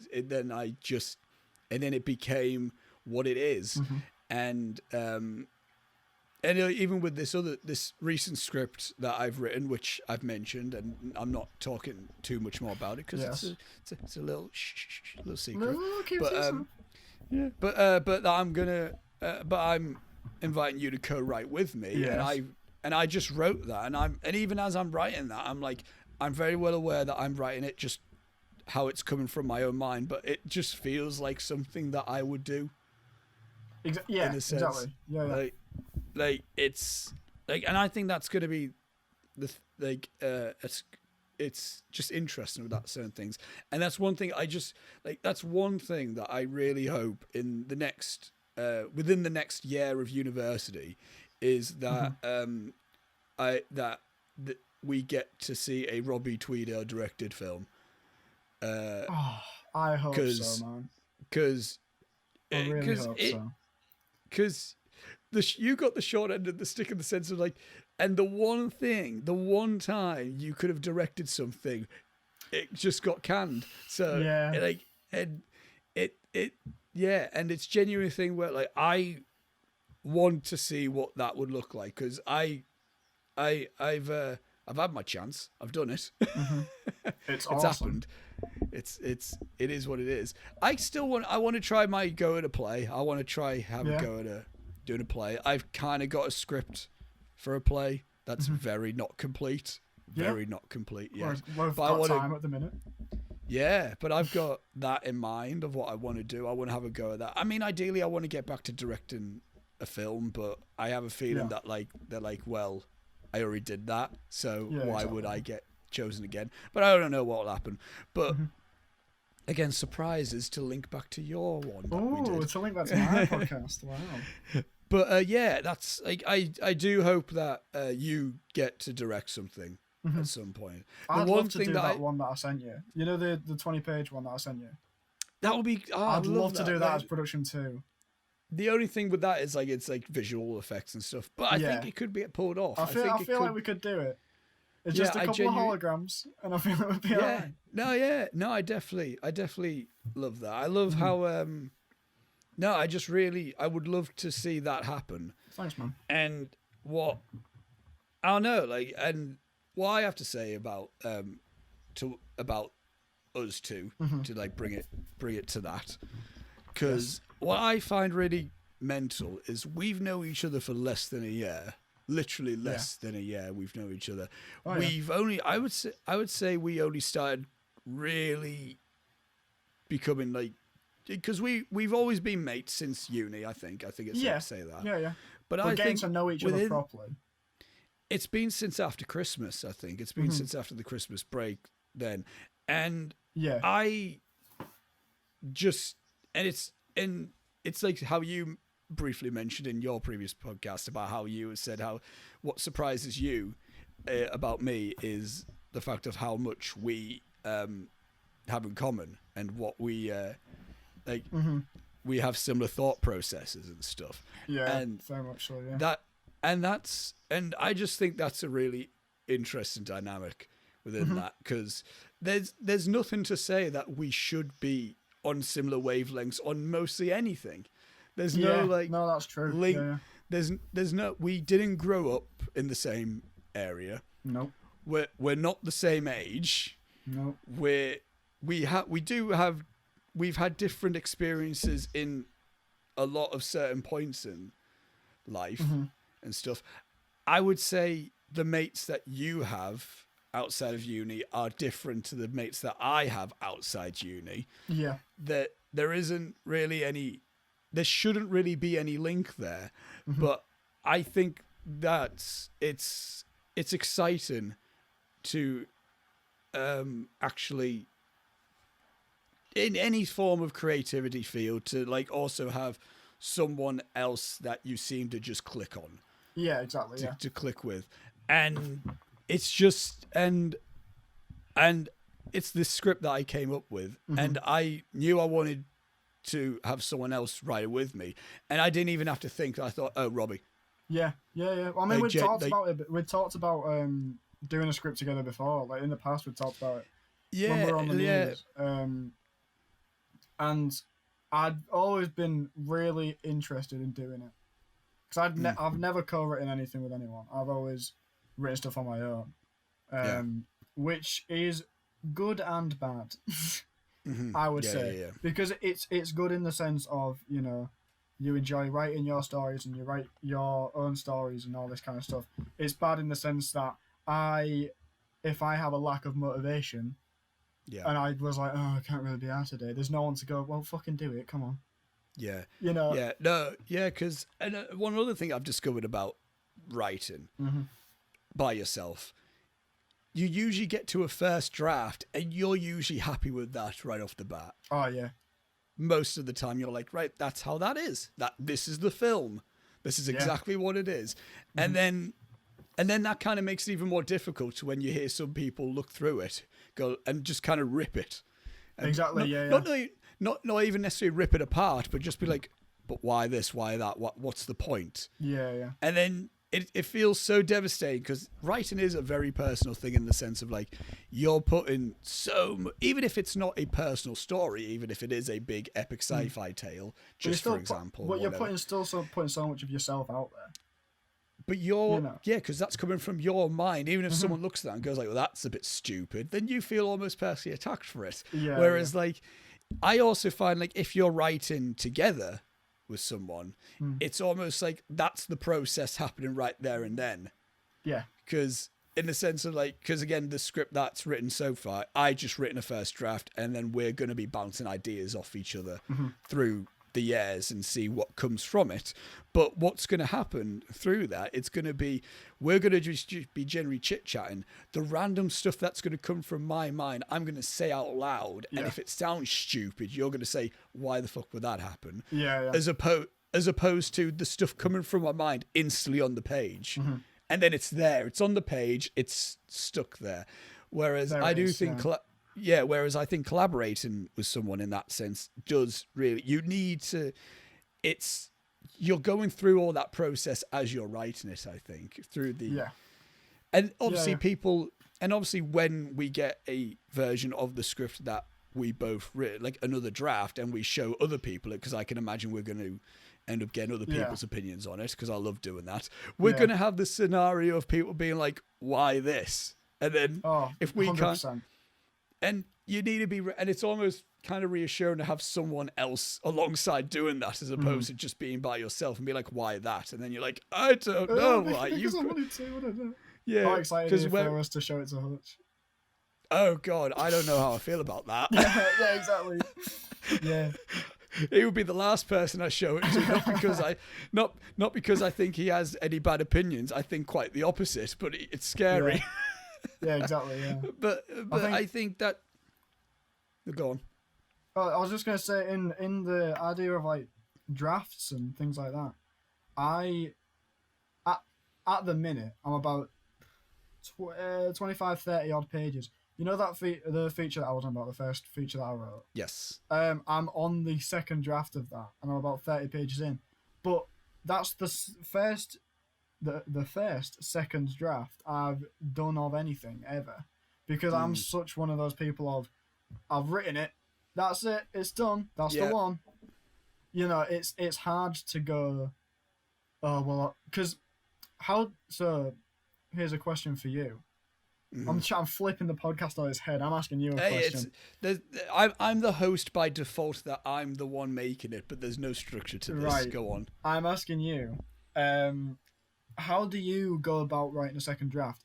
Because the thing that I've started doing with this feature that I was writing is go back and just start again and just type it out again. Which seems like the most long-winded way to go about it. And there's like parts of me that go, I really can't be asked writing this whole thing again. Here's how I did. Well, The Muse is the only multiple draft script that I've done. Genuinely. Because other ones have been either like, the second draft for the while used to only come from the fact that the second draft used to be production. Yeah. So I wrote the script, and then I used to get mates round, and then we filmed, and then I would be looking at the script, and then I'll be like, that doesn't sound right, I'll change it to this, and that would just be the second draft then and there. Yeah. But in terms of The Muse, during the script writing module, it would be a thing of like, I would write it out, then I looked back, and then I would read through it, and I would alter it, and I would just do that again. But when the script actually got picked to go into production, I kind of did a similar type, because there was so much that kind of changed with that. Yeah, it was, yeah. With the mainly the dialogue within that. The story was always pretty similar. Yeah. It was just the meat of it all, really, that needed to get like altered. So within that, so of course, a few weeks had passed from then, so I give myself time. I think that's important as well. You can't be writing another draft very soon after you've done it, because you're not going to change anything. Your perspective and your thoughts are still the same. They're not going to be any different. Whereas if you give it time, you've experienced different things, maybe not massive amount of experience, but life has kept going on. You've probably watched more films that might have like give him some sort of inspiration. So with the Muse, I then started just write. I can't remember. That was a bit of a blur. I think what happened with that. I think I rewatched the Before trilogy. Yes. Because I knew I wanted it to be naturalistic interactions, and because I thought, well, that's just going to be that's going to take the tell out of it, because that was a big criticism I got, was like, there's too much tell in this, and in my mind I thought, well, it's two people talking, of course there's going to be a lot of tell in it, but then part of me was thinking, but how do I tell it in a way that isn't, so obviously just like saying things, having one character say how they feel. So I thought, like, well, the best way to do this would to be making it more of a naturalistic way. And then the first thing that came to mind, two characters talking, you learn something more about a character just from things that they say, as opposed to saying how they feel, is the Before trilogy. So I rewatched them, my favorite trilogy. So I just got in that mood and mindset. Yeah. And then I just kind of like, I think I then started writing it fresh again. I started writing it from scratch again, knowing exactly how I wanted it to begin, knowing exactly how I wanted it to end, knowing exactly the beats that I wanted to take, but how I would take them, I didn't know. So then that's when certain conversations started happening in the script. Yeah. And and that's how it happened. But again, I think in terms of writing a second draft, giving it time is very important. Yeah. Because 100%. And you can't just go straight back into it. No, because, I mean, that's why this script that I've sent over to you, I'm not looking at that again for a little while. Yeah. I miss it. That's the one thing. That's why I'm also looking forward to this script as well. I'm missing it already because I remember writing it and I remember having quite a good time writing it. Yeah. But also I wanted your perspective on it because, again, it's a co-written thing. So I thought, like, well, I'll see what you get out of it first. And by that time, that will give me enough time away from it to come back to it and see what you've come into. And so I think it's just a lot of time. And again, I probably, in terms of this one that we're going to write, I'm not going to rewrite the whole thing because it's a pretty bulky thing. Probably by the time we end up actually making it, it'll basically be rewritten. Yeah. But in terms of, at the moment, I'm not going to do what I did with the Muse and start scratch again. Yeah, no. Because with the Muse, it was a completely different, like, when I was writing it for Script Rhyme module, my mindset was thinking of it in the sense of Hitchcock, 50s Hitchcock, Rear Window. Yeah. And I was imagining it like that. But once my entire interpretation of it changed to Linklater and Spike Jonze type stuff, then the whole script's different to me. Yeah. So then I need to go through it again. Yeah, but that's how I personally do it. Yeah. In terms of your features script, because as you said, you wrote it kind of as an Edgar Wrighty type thing. Yes. Yeah. How much has changed from that then for you? A lot. Because so when I said it was very much telling of my life as a 15-year-old.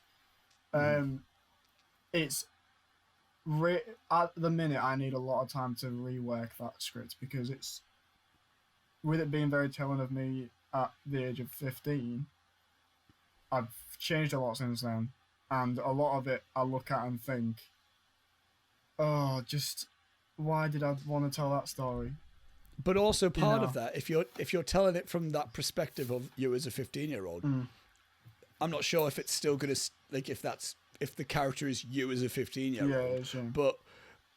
But if it is that, when you're 15, you don't truly know who you are at that age. It's all in hindsight and perspective. So you aging is looking back, and then so through this time you're seeing yourself, you're thinking back to when you were 15, and you're actually going to have a more accurate representation of like 19/20-year-old you is going to have a lot better understanding of what you were like as a 15-year-old than 15-year-old you did.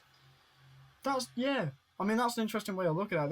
The way I've been looking at it is probably the worst way I could, which is by just going like, Well, maybe I've fallen out of love with the whole thing because, it's just like I'm not that person anymore. And how am I meant to write the story about that person if I'm not that person anymore? And I think I need to think of it more in terms of, well, I was that person, so just think back to it, you dork. It's not hard. Yeah. just, yeah. Well, but it's strange to think about. I think a lot of the style of it will change, and there's a lot that I've learned about just general story stuff, because it's a love story at its core. But for me, at the minute, why I don't like it, and people that have read it have told me they do like it, they just don't like the ending, and they get angry with me when I say about how shit it is. But they don't like the ending because it's a love story, but you only understand one side of it. You follow the boy, and then there's the whole subplot of the girl is a big portion of the film. It's a good solid half of the film. But you never particularly understand why she likes him. Okay. Which is difficult to get my head around, obviously. Well, it obviously was when I was 15 because I didn't know what the girl was thinking. I don't talk to girls; they scare me. What's a girl? So that's something that really needs working on with that. So in terms of how it's changed, it'll be a lot of actually approaching it and looking into the idea of a past you and what that would have been like, I guess. In terms of your and in terms of leading on to the end, because I realise we can talk for so long. We can talk, and there will be much more episodes to be had with us. 100%. But in terms of leading on to an end, I would what writer, film writer, or any sort of creative writer have you personally resonated with the most in terms of what material they have released and how so? Oh, right, okay. Not one answer has to be a thing, because I've realised a lot of that changes. For me, my answer would be, at this moment in time, Charlie Kaufman is a big... It resonates a lot with me. I recently rewatched Eternal Sunshine of the Spotless Mind for the first time in years, and it's the first time I watched that film. I would have been 17, something like that, and I knew I liked it, but I knew I hadn't quite grasped onto it. And recently, upon rewatching it, it might be my favorite film of that decade. And obviously Charlie Kaufman's also written films like Being John Malkovich, awesome and Adaptation, which Adaptation was a big influence when writing Untitled, and Anomalisa, which is my favorite animated film of all time. I've not seen that, but I know what it is, and I do really want to see it. Yeah, that I showed Jack that in terms clips of that in terms of lighting that I thought for the muse. So that's cool. But recently, Charlie Kaufman's been like that for me, and I'm looking forward to his new book's going to be coming out. I pre-ordered it. It's called Antworld or something like that. I think it's called Antkind. No idea what it's about, but I love Charlie Kaufman, so and he's got a new film. and he's got a new film coming out on Netflix called I'm Thinking of Ending Things, which is based off a book as well. Which Charlie Kaufman with that title of a film, I'm just obviously going to watch it. Yeah, exactly. Yeah. I think which that's a Netflix film as well, so get hyped for that. Yeah. So that's for me. I think for me, it's difficult. It's changed a lot over the years. Edgar Wright was massive for me at first. I loved the idea of linking things back constantly to things that you set up at the beginning. That was always a huge thing for me. Russell T Davies, huge for me. Who is that? That is the man. And you're gonna hate me for bringing it up, but that is the man who revived Doctor Who in 2005. Okay, and was the showrunner of Doctor Who until Stephen Moffat took over. But he's done nothing wrong in his life. He's an angel, and I love him.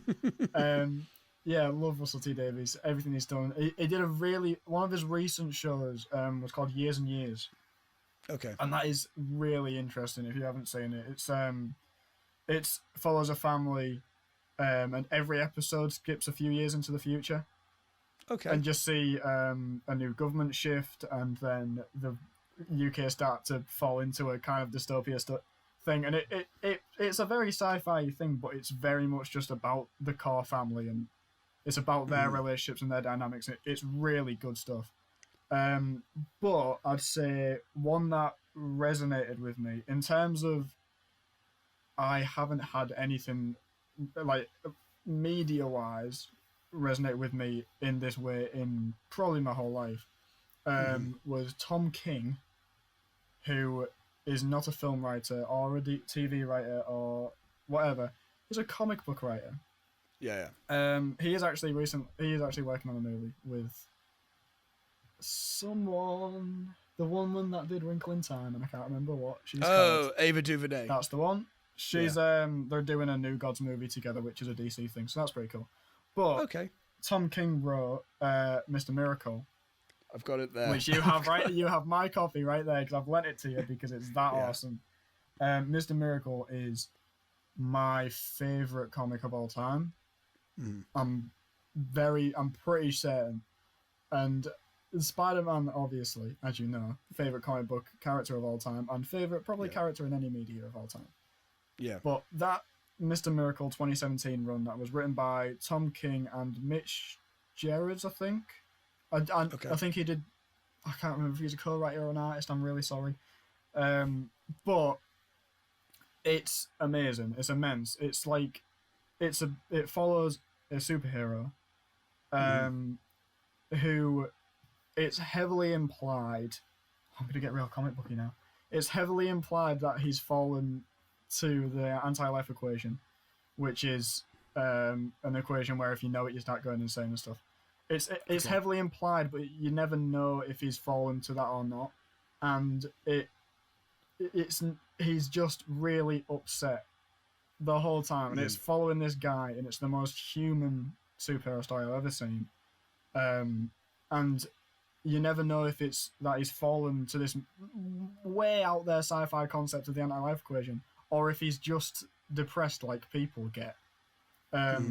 And it's really interesting. And the first page, it tells his full origin story in like the style of like a 50s kind of TV show sort of thing. And then the first big splash page, 2-page spread, is him on, it says like, "Welcome to the amazing adventures of Mr. Miracle" or whatever. And he's just there on his bathroom floor, and he's cut his own wrists and he's bleeding out. And then the whole beginning of the story is people constantly asking him in the media, and people like that all asking him, "Why did you try and kill yourself?" On all this, and it's so good, but it sounds really dark and really sad. It's really funny. I can't stress enough how funny that comic is. It's hilarious. So Tom King's his blending of these massive, ridiculous sci-fi concepts with one of the most human stories I've ever read really resonated with me, and that's something that I've tried to introduce into my own work, which you'll have probably seen in that 20-page thing that I sent you. Yeah, no, definitely. Definitely.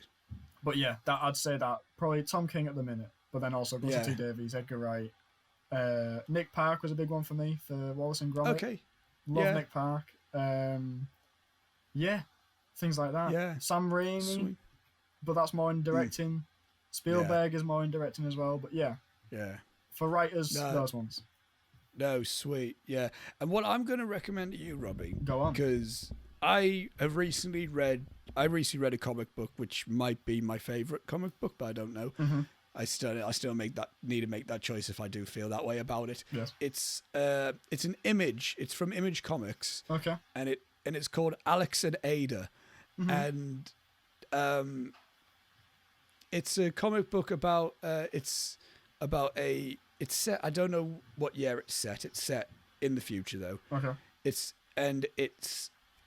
a guy who is recently, I mean, this is going to sound like a right Oscar W. Fitchett type of story. Yes, so ready. It's a guy who has recently, I don't think recently, he's been out of a relationship, and his grandmother gets him a robot, right? And it's and it's the comic chronicles his relationship with this robot and like how he doesn't want her at first, and then he's like, I kind of do want to keep her maybe, and then just like all these bits and pieces. Believe it or not, Robbie, I discovered it because I try to find more things that are like her, film her.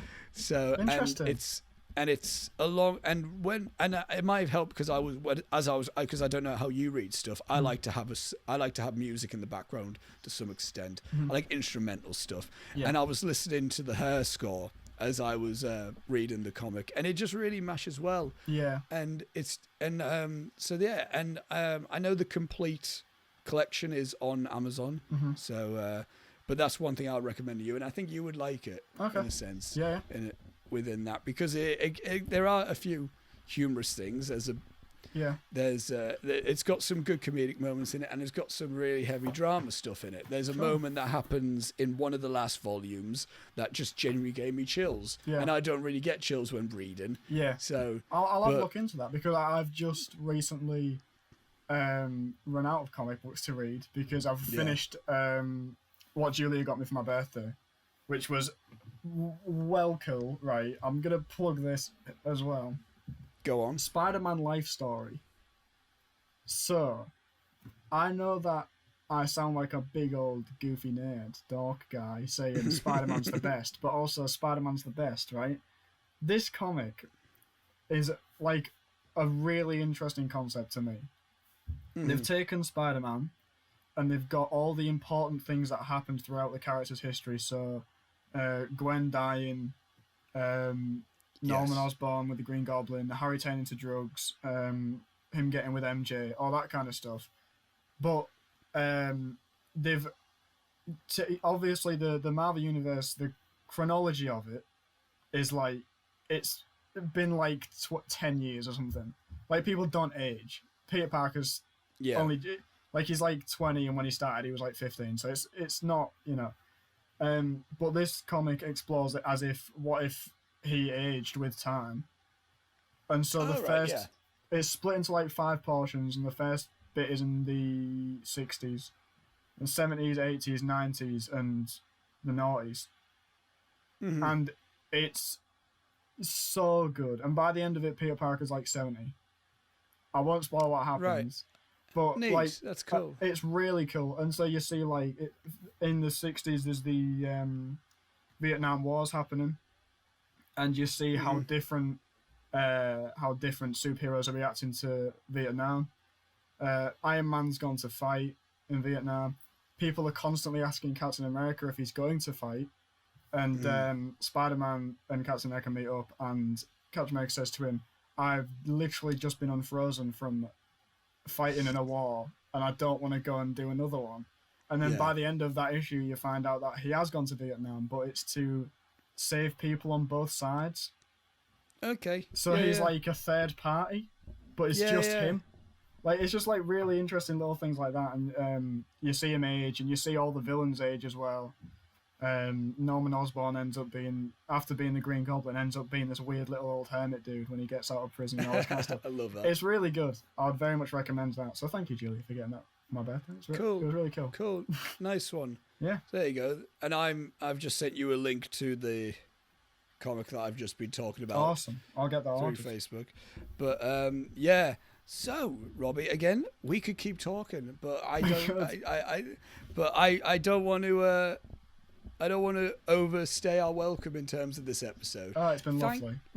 Thank you very much for doing this. This has been a lovely catch up, and again, it's real. You don't realize how much you have to say to someone until like about a month of not seeing them. Yeah. After it's been a while, hasn't it? Yeah. After seeing them daily, and then like just now. Yeah. Yeah. No, definitely.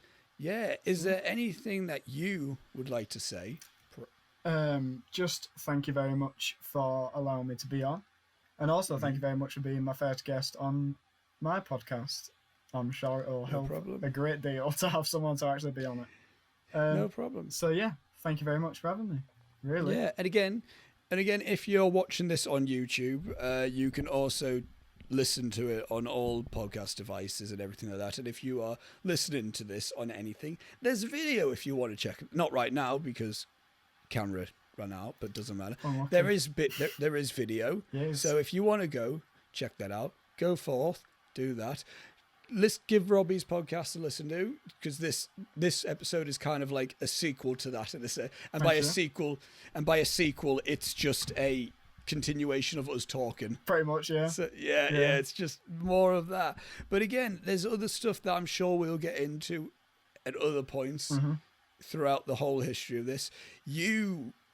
I as soon as I announced the And We're Rolling podcast, you immediately went to me. You went like, "Get me on this." Yeah. And I'm like, well, yeah, that was going to happen. Duh. No shit. Yeah. Like, it was Gary and you were two definitive people that I knew for definite. I'm like, yeah, I want these two at least on there. Yeah. But yeah, so, and again, I'll leave, it has been. I'll leave a link for Robbie's podcast. I'll have to tell you what you need to do for that. Yes, because I don't even know how to upload a podcast yet. So you're going to have to tell me how to do that first. But yeah. So...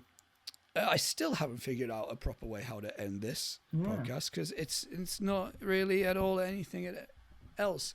All I'm going to say is thanks for listening. I don't know how long this has been. God bless anyone's listening to this. 2 hours and 2 minutes. I've got it. Jesus Christ! Right, okay then. So that's if you've listened to the full thing, congratulations. Right, let me try and guess. Let me try and guess. I'm gonna say names.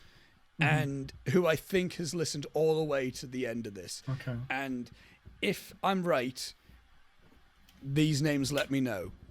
I think Gary's listened to it all. Hello, Gary. I think Lewis has listened to it all. Hello, Lewis. I think maybe Aoife. Hello, Aoife. Potentially. Yes. That's the only names I can think of. I hope your work is going well for debating. Yeah. Because mine's not. But yeah, because we're a right package. I know we're like an IP. Yeah. An Oscar and Robbie thing, that's going to get listens. Oh, God. Oh, yeah. Yeah. We're biggest brand in the world, mate. The trio is Apple, Disney, and then Robbie and Oscar. That's Tweedale and Fitchett. Yeah. Remember when I randomly said to you, like, we should like do a Simon and Garfunkel-esque musical act called Tweedale and Fitchett. Yes, I 100% agree with that. And until that happens, I will not rest easy. I know I have no musical talents. You can play guitar, but we'll make it work. We'll make it work. Can we sing? I don't know. Maybe. We'll find out. Anyway, Robbie, it's been absolutely wonderful talking to you. It's been great, mate. Thank you. And until next time, we will talk. Yes. And I'm going to stop recording now. So am I. Hang on.